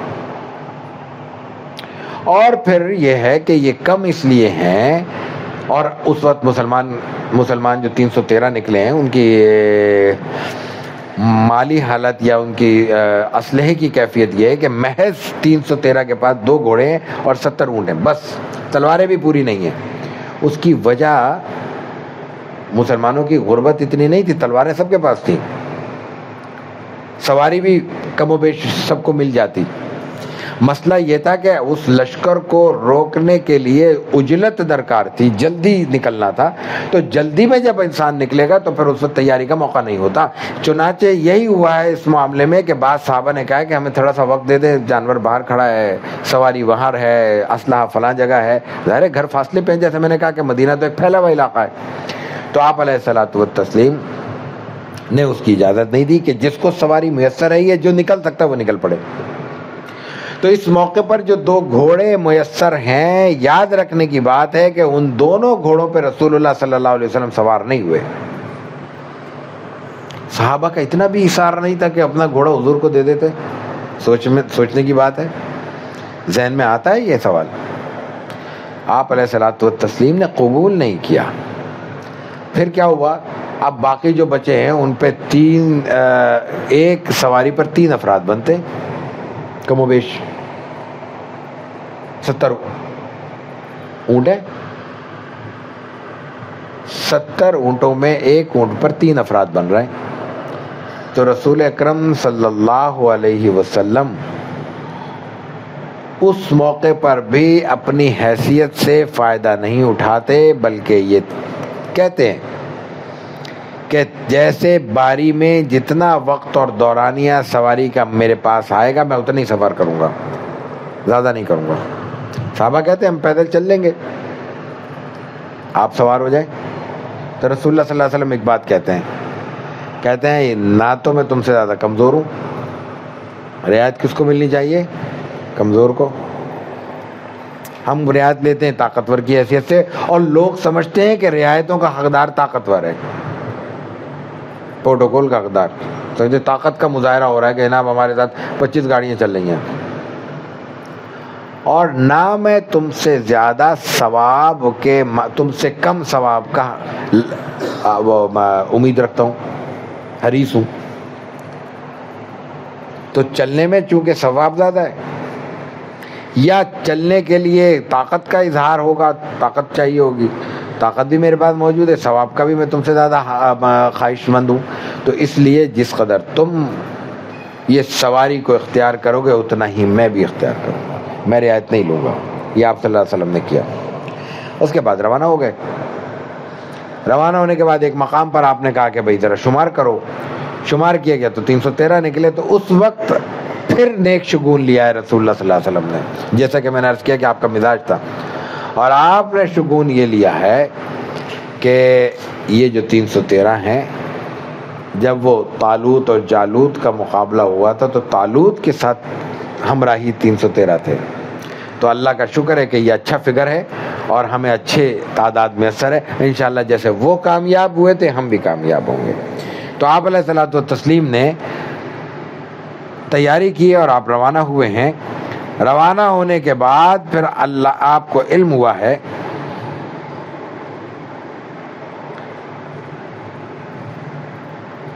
کہ قریش مکہ کو علم ہو گیا ہے، ان کو علم ہو گیا حضور کا، حضور کو علم ہو گیا ان کا. تو آپ علیہ الصلوۃ والتسلیم کو بھی علم ہو گیا کہ قریش نے یعنی ابو سفیان کے لشکر نے مکے میں اطلاع پہنچا دی ہے کہ مسلمان آ رہے ہیں، ان سے ہمیں بچاؤ. تو مکے والے تو بھرے ہوئے تھے، انہوں نے فوراً جنگ کی تیاری کی اور 1000 950 سے 1000 کی تعداد میں جو سب کے سب سوار ہیں، سب کے سب مسلح ہیں، مکے سے نکل پڑے. وہ جو مکے سے نکلے ہیں ادھر سے مسلمان نکلے ہیں، تو درمیان میں مسلمانوں کو یہ جستجو ہے کہ مکے والوں کا علم ہو، مدینے والوں وہ شام والوں کا علم ہو، اور ادھر ان کو یہ جستجو ہے شام سے آنے والوں کا مسلمانوں کا علم ہو. تو آپ دیکھیے کہ کیسے لوگ ایک دوسرے کی اس وقت جاسوسی کیا کرتے تھے. تو مدینے کے قریب شام سے آتے ہوئے جب مدینے کے قریب پہنچے تو مجدی بن عمر الجہنی سے ملاقات ہوئی، جو وہ پہلے میں نے عرض کیا کہ پہلے غزوہ اپنا سریہ حمزہ میں انہوں نے حضرت حمزہ کی صلح کرائی تھی. انہوں نے کہا کہ کوئی لوگ یہاں سے گزرے ہیں. اب وہ مسلمانوں کو نہیں پہچانتے. انہوں نے کہا کچھ لوگ یہاں سے گزرے ہیں، 200 سوار، تو کچھ 200 ظاہر اتنے ہی تھے نا، 70 اونٹ ہیں، باقی کچھ سوار ہیں. تو میرے علم میں تو نہیں ہے کوئی لشکر. اچھا ان کے ذہن میں نہیں ہوگا کہ مسلمان مقابلہ کرنے جا رہے ہیں تو ایک اتنے بڑے لشکر کا 200 آدمی ہوں گے. ابو سفیان کی ذہانت دیکھیے. انہوں نے کہا کہ اچھا کہاں گزرے تھے، کہاں بیٹھے تھے؟ اونٹ عام طور پہ قافلہ کہیں ٹکتا ہے تو وہ پانی کے کونے پہ رکھتے، پانی کے لیے کنواں ہوتا تھا، تو کہ وہ فلاں کنویں کے پاس رکے تھے. تو وہاں پہ آپ نے جا کے دیکھا تو وہ اونٹ کی مینگنیاں پڑی ہوئی تھی. تو ابو سفیان، مینگنی خشک ہوتی ہے، ابو سفیان نے ایک مینگنی اٹھائی اور اس کو توڑا تو اس میں درمیان سے نا گٹھلی نکلی. تو ابو سفیان نے کہا یہ مدینے والے ہیں. لوگوں نے پوچھا کیوں؟ کہنے لگے پورے اس علاقے میں سوائے مدینے والے ود والوں کے اور کوئی اپنے جانوروں کو کھجور نہیں کھلاتا. اتنی ہوتی نہیں، مدینے کی خوراک ہے کھجور. تو مدینے کے جہاں خوراک ہوتی ہے وہاں ہر طرح کی خوراک ہوتی ہے، اچھی بھی ہوتی ہے، کمزور بھی ہوتی ہے، ردی بھی ہوتی ہے. تو جو اچھی کھانے کی ہوتی ہے وہ انسان کھا جاتے ہیں، جو کمزور ہوتی ہے وہ جانوروں کو ڈال دیتے ہیں. ہر چیز کا یہی ہوتا ہے. تو انہوں نے کہا یہ جو ہے یہ مدینے والے ہیں. یہ اس طرح انہوں نے ایک جاسوسی کی. دوسرا یہ بھی دیکھنے کی بات ہے کہ میں نے پھر عرض کیا، شام ہے، مدینہ ہے، مکہ ہے، یوں ایک راستہ بنتا ہے تقریباً. تو شام کے قافلے کو مدینے کے قریب روکنے کے لیے رسول اللہ صلی اللہ علیہ وسلم نکلے ہیں. شام والا قافلہ ابھی مدینے نہیں پہنچا، لیکن ان کا پیغام مکے پہنچ جاتا ہے مدینے کو بیچ میں چھوڑتے ہوئے. جبھی تو وہاں سے نکلے. تو ظاہر ہے کہ واٹس ایپ تو نہیں کیا ہوگا نا، ای میل بھی نہیں ہے، واکی ٹاکی بھی کام نہیں کر رہا. کیا کیا ہے آخر؟ وہ جو کیا کیا ہے نا اس کی وضاحت آگے آ رہی ہے ایک روایت میں. یہاں اس واقعے پہ نہیں، یہاں کیا کیا ہمیں نہیں پتا، یہاں کے ساتھ مت جوڑیے اس کو. ایک دوسرے غزوے کے موقع پر مسلمانوں کی نقل و حرکت کو نظر میں اور گرفت میں رکھنے کے لیے اس وقت یہ طریقہ کار انہوں نے اختیار کیا تھا کہ پہاڑوں پر، بلند پہاڑوں پر بندے بٹھا دیے تھے فاصلے پر. جب ایک بالکل چٹیل میدان یا صحرا ہو یا پہاڑی علاقہ ہو، بہت دور تک کوئی چیز نہ ہو، تو آواز بہت دور تک جاتی ہے. اس طرح نہیں ہوتا کہ پھر یہاں سے ہمیں دیوار تک پہنچانے کے لیے مائک کا سہارا لینا پڑتا ہے. شور ہے نا، یہ فضا کا شور ہے جو ہماری آواز کو بند کر رہا ہے. جب کھلی فضا ہو تو پھر انسانی آواز میں خود اتنی طاقت ہوتی ہے کہ وہ پھیل جاتی ہے. تو وہ پہاڑوں پہ بندے متعین کیے ہوئے تھے. ایک بندہ دوسرے پہاڑ والے کو مطلع کرتا تھا، دوسرا تیسرے کو، تیسرا چوتھے کو. اور اس طرح 100 آدمی بھی اگر پہاڑوں پہ موجود ہوں تو 100 آدمیوں کا مطلب یہ ہے کہ آپ نے کم از کم 150 کلومیٹر 200 کلومیٹر آپ نے ایک لمحے میں پیغام پہنچا دیا. یہ ان کی ذہانت اور طریقہ کار تھا. تو آپ علیہ الصلوۃ والتسلیم کو علم ہو گیا کہ یہ لوگ آ رہے ہیں، اور دوسری طرف سے آپ کو بھی علم ہو گیا کہ مکے سے بھی قافلہ چل پڑا ہے. تو اس وقت رسول اکرم صلی اللہ علیہ وسلم نے کہا کہ اب وہ بات چیت کر لی جائے، مشاورت کر لی جائے. آپ نے کہا، حضرت ابوبکر نے کہا ہے کہ ہم آپ کے ساتھ ہیں، بولے حکم کریں. عمر نے کہا ہے کہ ہم ساتھ ہیں، آپ حکم کریں، بولے حکم کریں. اس کے بعد مختلف صحابہ نے کہا، لیکن رسول اللہ صلی اللہ علیہ وسلم پھر بھی کہتے رہے کہ اور بتاؤ. تو انصار کے صحابہ کو اندازہ ہوا کہ کچھ روئے سخن ہماری طرف ہے، اس کی ایک وجہ تھی. آپ علیہ الصلوۃ والتسلیم نے مدینہ آنے کے بعد ہی اس سے پہلے جو معاہدے کیے تھے، مختلف بیعتیں کی تھی، اس میں یہ تھا کہ مدینے میں ہماری حمایت کریں گے. اب تو مدینے سے باہر آ چکے ہیں، بدر مدینے سے فاصلے پر ہے، مدینہ شہر کا حصہ نہیں ہے، تو ان سے معاہدہ تو نہیں ہے. آپ علیہ الصلوۃ والتسلیم کی حفظ مراتب اور احتیاط ملاحظہ کیجئے، ان سے وعدہ تو نہیں ہے، تو ان سے اگر ہمیں مدد لینی ہے تو بات کرنی پڑے گی. تو جب صحابہ نے یہ دیکھا تو انہوں نے کہا کیا آپ ہم سے پوچھ رہے ہیں کچھ؟ حضور نے کہا تم بتاؤ. تو انہوں میں سے پہلے ایک صحابی کھڑے ہوئے اور انہوں نے تقریر کی، اور اس کے بعد آپ نے حضرت سعد بن معاذ نے کہا، آپ کے ساتھ اپنے حمایت کا یقین دلایا اور کہا کہ آپ نے جو کچھ کہا ہے، جو فیصلہ کیا اس پر چلے، ہم آپ کے ساتھ ہیں. آپ اگر کہیں گے کہ سمندر میں کود پڑو تو سمندر میں کود پڑیں گے اور کوئی شخص پیچھے نہیں رہے گا. ایک ہم لڑائی کے موقع پہ پیٹھ دکھانے والے لوگ نہیں، ہم تو ڈٹ جانے والے لوگ ہیں. اس کے بعد پھر مقداد بن اسود کھڑے ہوئے ہیں، انہوں نے کمال کا جملہ بولا ہے، رسول اللہ صلی اللہ علیہ وسلم کا چہرہ کھل اٹھا ہے. انہوں نے کہا اللہ کے رسول صلی اللہ علیہ وسلم آپ لڑیں، ہم آپ کے آگے لڑیں گے، آپ کے پیچھے لڑیں گے، آپ کے دائیں لڑیں گے، آپ کے بائیں لڑیں گے. ہم یہودی نہیں ہیں جنہوں نے حضرت موسیٰ کو کہا تھا کہ انت وربک فقاتلا اذهب انت وربک فقاتلا انا ہاؤنا قاعدون. حضرت موسیٰ کا جب لڑائی کا موقع آیا، انہوں نے اپنی قوم کو کہا کہ لڑو، تو انہوں نے کہا بھائی موسیٰ اور تمہارا رب تم دونوں جاؤ. اذهب انت موسیٰ تم اور وربک تمہارا رب تم دونوں جاؤ اور لڑو. انا ہاؤنا قاعدون، ہم تو یہاں بیٹھے ہوئے ہیں. تو حضرت مقداد نے کہا کہ ہم ان میں سے نہیں ہیں، ہم تو آپ کے ساتھ لڑیں گے. تو رسول اللہ صلی اللہ علیہ وسلم کا چہرہ کھل اٹھا، اور اس کے بعد پھر آپ علیہ الصلوۃ والتسلیم نے جنگ کی تیاری شروع کر دی. ایک مقام پہ پہنچے تو وہ ریت کی جگہ تھی، ریتیلا میدان تھا. اب ریتیلے میدان کا نقصان کیا ہوتا ہے کہ وہاں پہ انسان کے پیر نہیں جمتے. جو پختہ جگہ تھی وہاں پہ قریش نے قبضہ کر لیا آ کے، اور اس دوران ابو سفیان اپنا قافلہ لے کے نکل گئے. قرآن کریم میں اس کا ذکر موجود ہے اور وہ بڑا دلچسپ ذکر ہے. اس سے انسانی نفسیات کا بھی اندازہ ہوتا ہے، اور یہ بھی اندازہ ہوتا ہے کہ یہ چونکہ انسانی مزاج کا حصہ ہے، اس لیے اس میں کسی کی کمی و کوتاہی کا معاملہ نہیں ہے، کیونکہ صحابہ کو خطاب ہے.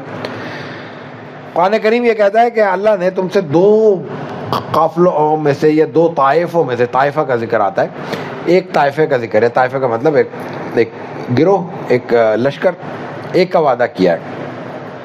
لیکن تم یہ چاہ رہے تھے، ابھی صحابہ کو خطاب ہو رہا ہے، تم یہ چاہ رہے تھے کہ تمہیں کوئی پھانس بھی نہ چبھے. لیکن اللہ کیا چاہتا تھا؟ اللہ یہ چاہتا تھا کہ دشمن کی جڑ کٹ جائے. پھانس بھی نہ چبھے کا مطلب کیا ہے؟ کہ تمہیں وہ مال غنیمت والا لشکر مل جائے، وہ جو تجارتی قافلہ ہے. اور جڑ کٹ جائے کا مطلب کیا ہے؟ کہ یہ جو سردار میں نے نکال کے بھیجے مکے سے، ان کو مارو تاکہ ایک دفعہ یہ معاملہ نمٹ جائے ہمیشہ کے لیے. تو رسول اکرم صلی اللہ علیہ وسلم نے اس موقع پر ایک ایسی جگہ پہ پڑاؤ ڈالا جو ریتیلا میدان تھا. آپ وہاں جا کے بیٹھ گئے.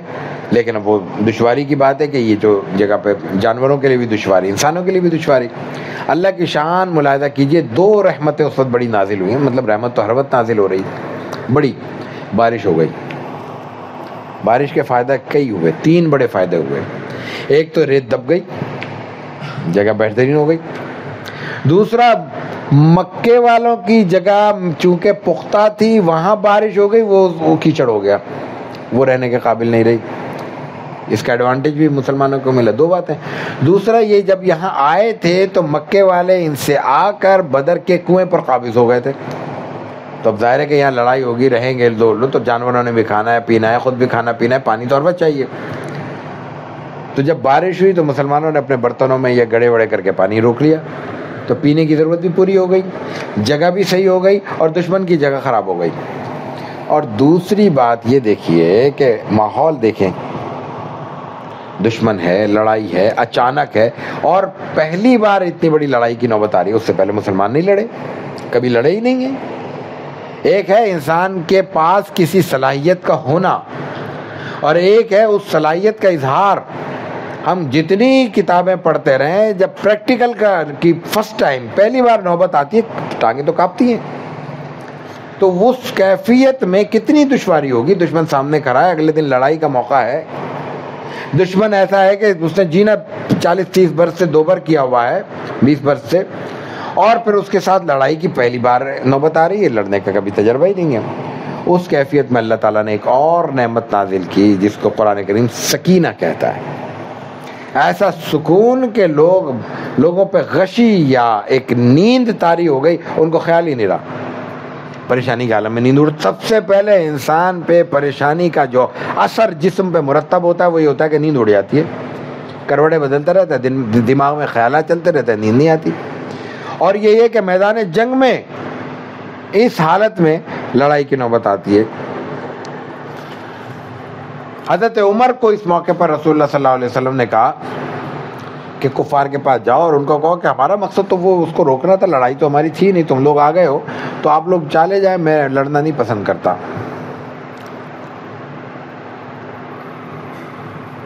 ایک بات اور ہے، رسول اللہ صلی اللہ علیہ وسلم کے ساتھ جس نے جب کوئی کلمہ خیر کہا ہے، جب کوئی خیر خواہی کی بات کی، اکثر صورتوں میں وہ مسلمان ہوا ہے، اللہ نے اس کو اسی وقت نقد بدلہ دیا، اس کو ایمان لیا ہے۔ شروع سے دیکھ لیں، اس موقع پر حکیم بن حزام نے، مسلمان نہیں ہیں ابھی تک، فتح مکہ میں مسلمان ہوتے ہیں، اس موقع پر انہوں نے حضرت عمر کے ذریعے ملنے والے پیغام کی ستائش کی اور قریش کو کہا معقول بات ہے، خیر خواہی کی بات ہے، کر لو، مان لو۔ انہوں نے نہیں مانی، بعد میں مسلمان ہو گئے۔ ابو جہل نے اس وقت یہ کہا کہ بھائی اگر محمد اس وقت قابو میں آ گئے تو اس سے اچھا موقع نہیں ہے اور آئندہ ممکن ہے قابو میں نہ آئے۔ تو انہوں نے کہا نہیں ہم نہیں مانتے، تو لڑائی کی شروع ہو گئی، لڑائی کی کا آغاز ہونے لگا۔ تو حضرت رسول اللہ صلی اللہ علیہ وسلم نے اس وقت اللہ تعالیٰ سے دعا کی ہے، گڑ گڑائے ہیں، خطبہ بھی دیا ہے، اور اس کے بعد آپ نے مختلف جھنڈے مختلف حضرات کو عطا کیے ہیں۔ مہاجرین کا جھنڈا مصعب ابن عمیر کو دیا ہے، خزرج کا حباب ابن منذر کو دیا ہے، اوس کا سعد ابن معاذ کو دیا ہے، اور صف بندی کی ہے کہ آگے کون ہوگا، پیچھے کون ہوگا، دائیں کون ہوگا، بائیں کون ہوگا۔ اور اس وقت پھر ایک بات آپ نے یہ کی ہے کہ ایک چھوٹے سے تیر کے ساتھ آپ صف بندی درست کرتے ہوئے جا رہے ہیں، چھوٹا سا تیر آپ کے ہاتھ میں، ایسے ہی اشارہ کرنے کے لیے نا، نشاندہی کے لیے۔ وہ ایک صحابی کو مس ہو جاتا ہے، رسول اللہ صلی اللہ علیہ وسلم کو کہتے ہیں آپ نے مجھے مارا ہے، مجھے بدلہ چاہیے، کر کے تو دکھایا آج کوئی۔ رسول اللہ صلی اللہ علیہ وسلم فوراً کہتے ہیں کہ اچھا لو بدلہ لے لو، ہلکا سا مس ہوا ہے، چوٹ نہیں لگی، زخم نہیں ہوا، خون نہیں نکلا، بدلہ لے لو۔ اب وہ ایک اور بات کہتے ہیں کہ ایسے نہیں، وہ کپڑے سادہ سے کپڑے ہوا کرتے تھے نا، نیچے بھی ایک چادر باندھ لی دھوتی کی طرح، ایک چادر اوپر لپیٹ لی، عام طور پہ یہ لباس تھا۔ تو جس وقت حضور صلی اللہ علیہ وسلم کا نیزہ ان سے مس ہوا ہے تو اس وقت ان کے جسم پہ اس جگہ پہ کپڑا نہیں تھا، تو انہوں نے حضور کو کہا کہ حضور نے کہا چلو بدلہ لے لو بھائی۔ انہوں نے کہا ایسے نہیں، آپ کے تو کپڑے پہنے ہوئے۔ تو رسول اللہ صلی اللہ علیہ وسلم نے اپنی چادر ہٹا دی اپنے پشت سے، تو وہ حضور صلی اللہ علیہ وسلم سے چمٹ گئے اور کہنے لگے کہ میدان جنگ ہے، کچھ پتہ نہیں اگلے لمحے کون زندہ ہو، کون اللہ کو پیارا ہو جائے۔ بدلہ نہیں لینا تھا، میں تو مذاق کر رہا تھا، تفریح تھی۔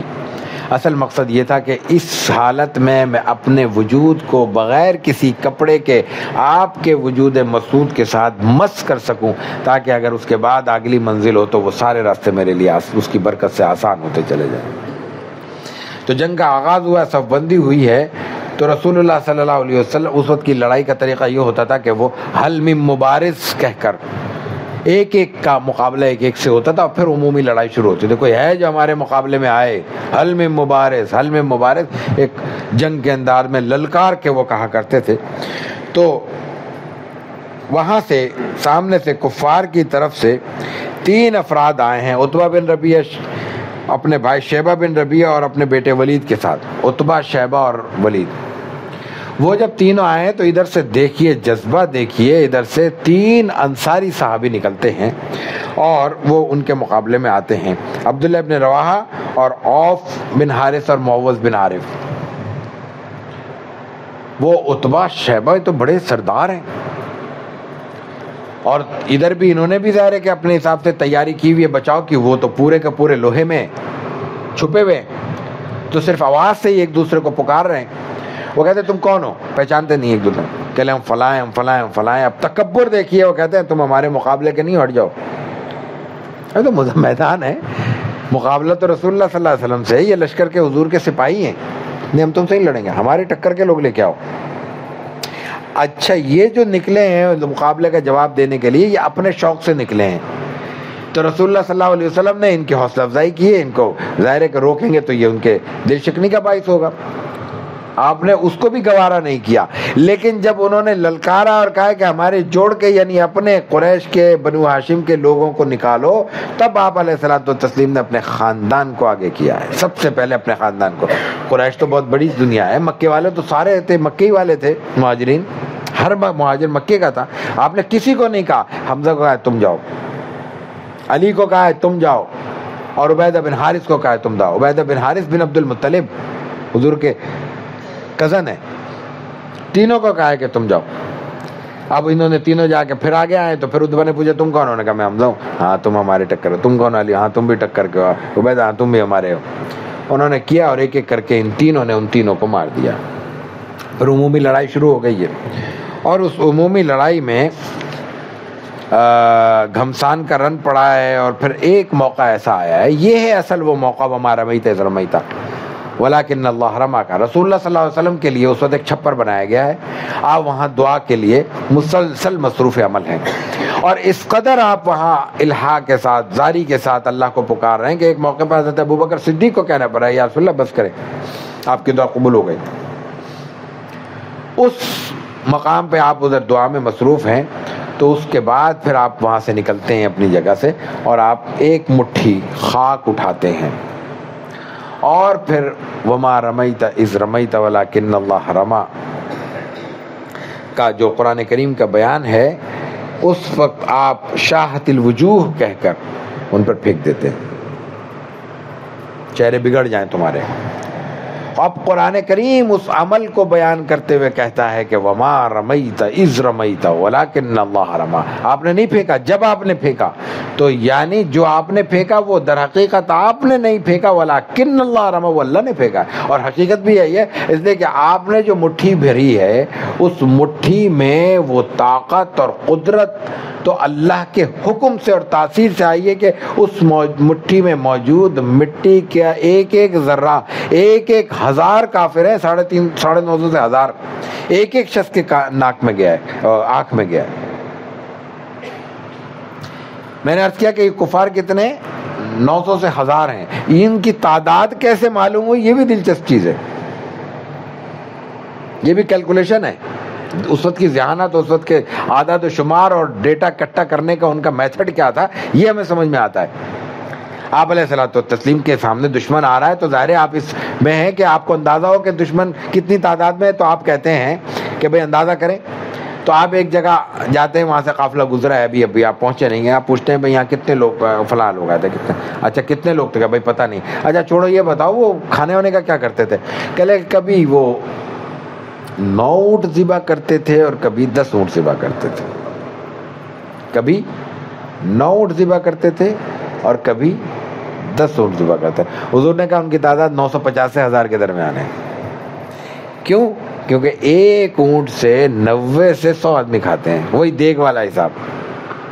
اس طرح اندازے لگائے گئے تھے. یہ اس وقت کی کا طریقہ, میں نے کہا کہ میتھڈ ہے یا طریقہ اور ضابطہ ہے. بہرکیف آپ علیہ الصلوۃ والتسلیم نے ان پر حملہ کیا ہے اور لڑائی ہوئی ہے. اور جب یہ شاہت الوجوہ کہہ کر آپ نے پھینکا ہے, تو پھر اس کے بعد ان کی صفیں الٹتی چلی گئی ہیں, وہ پیچھے جھٹتے چلے گئے اور بالآخر وہ پیچھے پسپا ہو گئے. 70 بڑے بڑے سردار مارے گئے ہیں, اور باقی جو بچ گئے تھے وہ سب قید ہوئے. ان میں حضرت اللہ صلی اللہ علیہ وسلم کے سگے چچا حضرت عباس بھی شامل ہیں, اور آپ کے اپنے داماد حضرت زینب کے شوہر بھی شامل ہیں. رسول اکرم صلی اللہ علیہ وسلم نے جو گرفتار ہوئے ہیں ان کے ساتھ حسن سلوک کا حکم دیا. ہم تو اپنے مسلمان بھائی کو بھی شک کا فائدہ دینے کو تیار نہیں ہیں. آپ علیہ الصلوۃ والتسلیم نے میدان عمل میں اتر کر لڑنے والوں کو جب قید ہو جاتے ہیں, جب میدان میں لڑائی ختم ہو جاتی ہے, ان کے لیے حسن سلوک کا حکم فرمایا. اب قید خانہ تو نہیں ہے, کوئی جیل تو نہیں ہے، جیلر تو نہیں ہے کہ بھائی وہاں پہ کوئی ساری سہولتیں ہوں، مینول ہو، مینیو بنا ہوا ہو کہ صبح ناشتے میں یہ ملے گا اور یہ ہوگا اور فلاں. تو اس وقت کیا کیا گیا بھائی، صحابہ کو کہا گیا بھائی تم 2 لے جاؤ، تم 1 لے جاؤ، تم 4 لے جاؤ. اور پھر صحابہ کو جب اس کی تلقین کر دی کہ ان کے ساتھ خیر خواہی کرنی ہے، تو صحابہ کا عمل دیکھیے کہ وہ اپنے بچوں کو بھوکا رکھتے تھے، آپ کو قیدیوں کو کھلاتے تھے. اور اکثر قیدی مسلمانوں کے اس حسن سلوک کو اچھے انداز میں یاد کرتے اور کتنے ہی ان میں پھر بعد میں مسلمان ہوئے. اسلام دلوں کو جیتنے کا نام ہے. ہمارے دماغ میں پتہ نہیں کہاں سے خناس آ گیا ہے کہ زبانوں پہ تالا لگانے کا نام اسلام ہے. تو رسول اکرم صلی اللہ علیہ وسلم نے اس وقت پھر مشورہ کیا ہے کہ ان قیدیوں کے ساتھ کیا کیا جائے. ہر ایک نے اپنی اپنی رائے دی ہے. حضرت عمر کی یہی رائے تھی کہ بھائی تلوار سے اڑا دو. حضرت ابوبکر کی یہی رائے تھی کہ بھائی آپ کے رشتہ دار ہیں، ان کے ساتھ حسن سلوک کریں. تو آپ علیہ الصلوۃ والتسلیم نے اس وقت پھر یہ فیصلہ کیا ہے کہ ان کو فدیہ لے کر چھوڑ دیا جائے. کچھ پیسے لے لیے جائیں، چھوڑ دیا جائے. قید ہے، جان سے تو پیسہ بڑا نہیں ہے نا. انہوں نے لوگوں نے فدیہ دینا شروع کر دیے ہیں. ان میں اب کچھ لوگ ایسے آئے ہیں جنہوں نے کہا ہمارے پاس تو دینے کو کچھ نہیں ہے. اب آپ علیہ الصلوۃ والتسلیم نے ایک فیصلہ کیا ہے. آپ نے فرمایا کہ 4-4 6-6 آدمیوں کو پڑھنا لکھنا سکھا دو، یہی تمہارا فدیہ ہے. اسلام میں خواندگی، پڑھنا لکھنا سیکھنا، علم حاصل کرنا یہ لازمی ہے. ہر فرد کو آنا چاہیے، واجبی ضروری علم.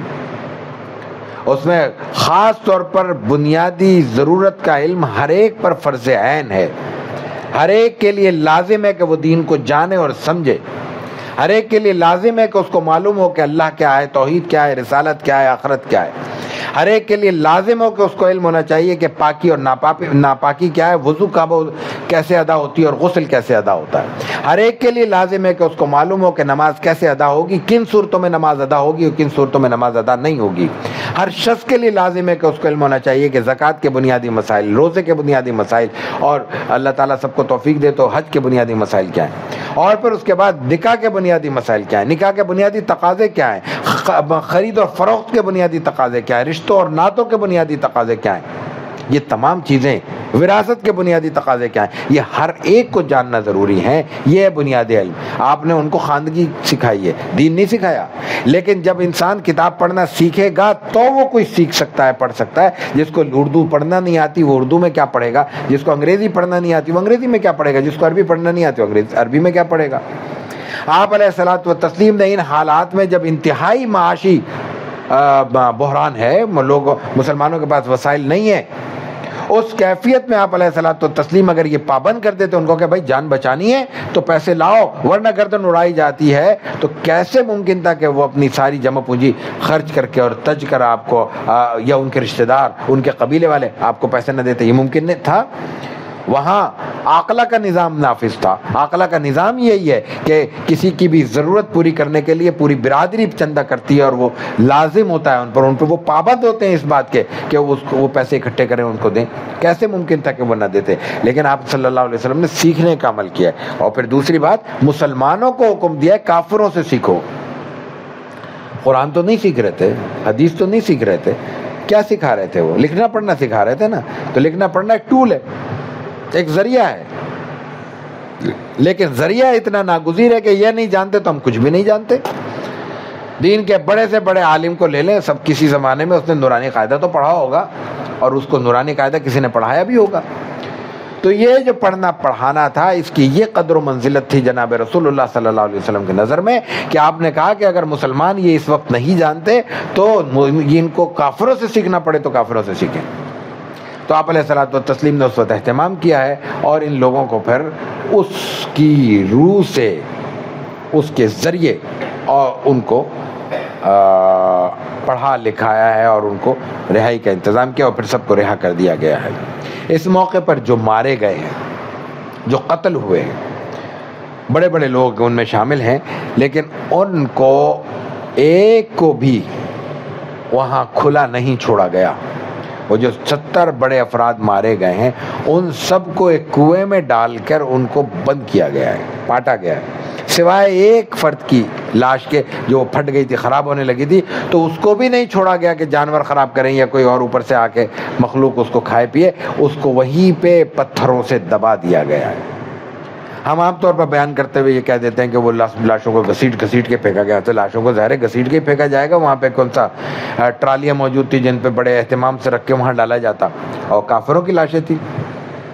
لیکن یہ توہین کی غرض سے نہیں پھینکا گیا, یہ احترام اور احترام آدمیت کی غرض سے پھینکا گیا ہے. اس لیے کہ اگر توہین کی غرض سے پھینکا جانا تھا تو یہ مشقت کرنے کی ضرورت کیا تھی؟ اس سے زیادہ توہین اس کی یہ ہوتی کہ وہ لاشیں بے گور و کفن پڑی رہتی اور گدھ نوچتے رہتے. اس لیے کہ وہاں دور دور تک کوئی آبادی نہیں تھی, کسی انسانی آبادی کو اس کے تعفن سے کوئی خطرات لاحق نہیں تھے. یہ ان لاشوں کے احترام میں اور ان کے تکریم میں ان کو وہاں پہ پھینکا گیا ہے. اور اس کے بعد پھر آپ ایسا تو تسلیم واپس آئے اور پھر یہ سارا معاملہ نمٹا ہے اور غزوہ بدر سے کی تکمیل ہوئی ہے. یہیں پہ ہم نماز اور بلکہ پہلے چائے اور پھر نماز کا وقفہ کرتے ہیں.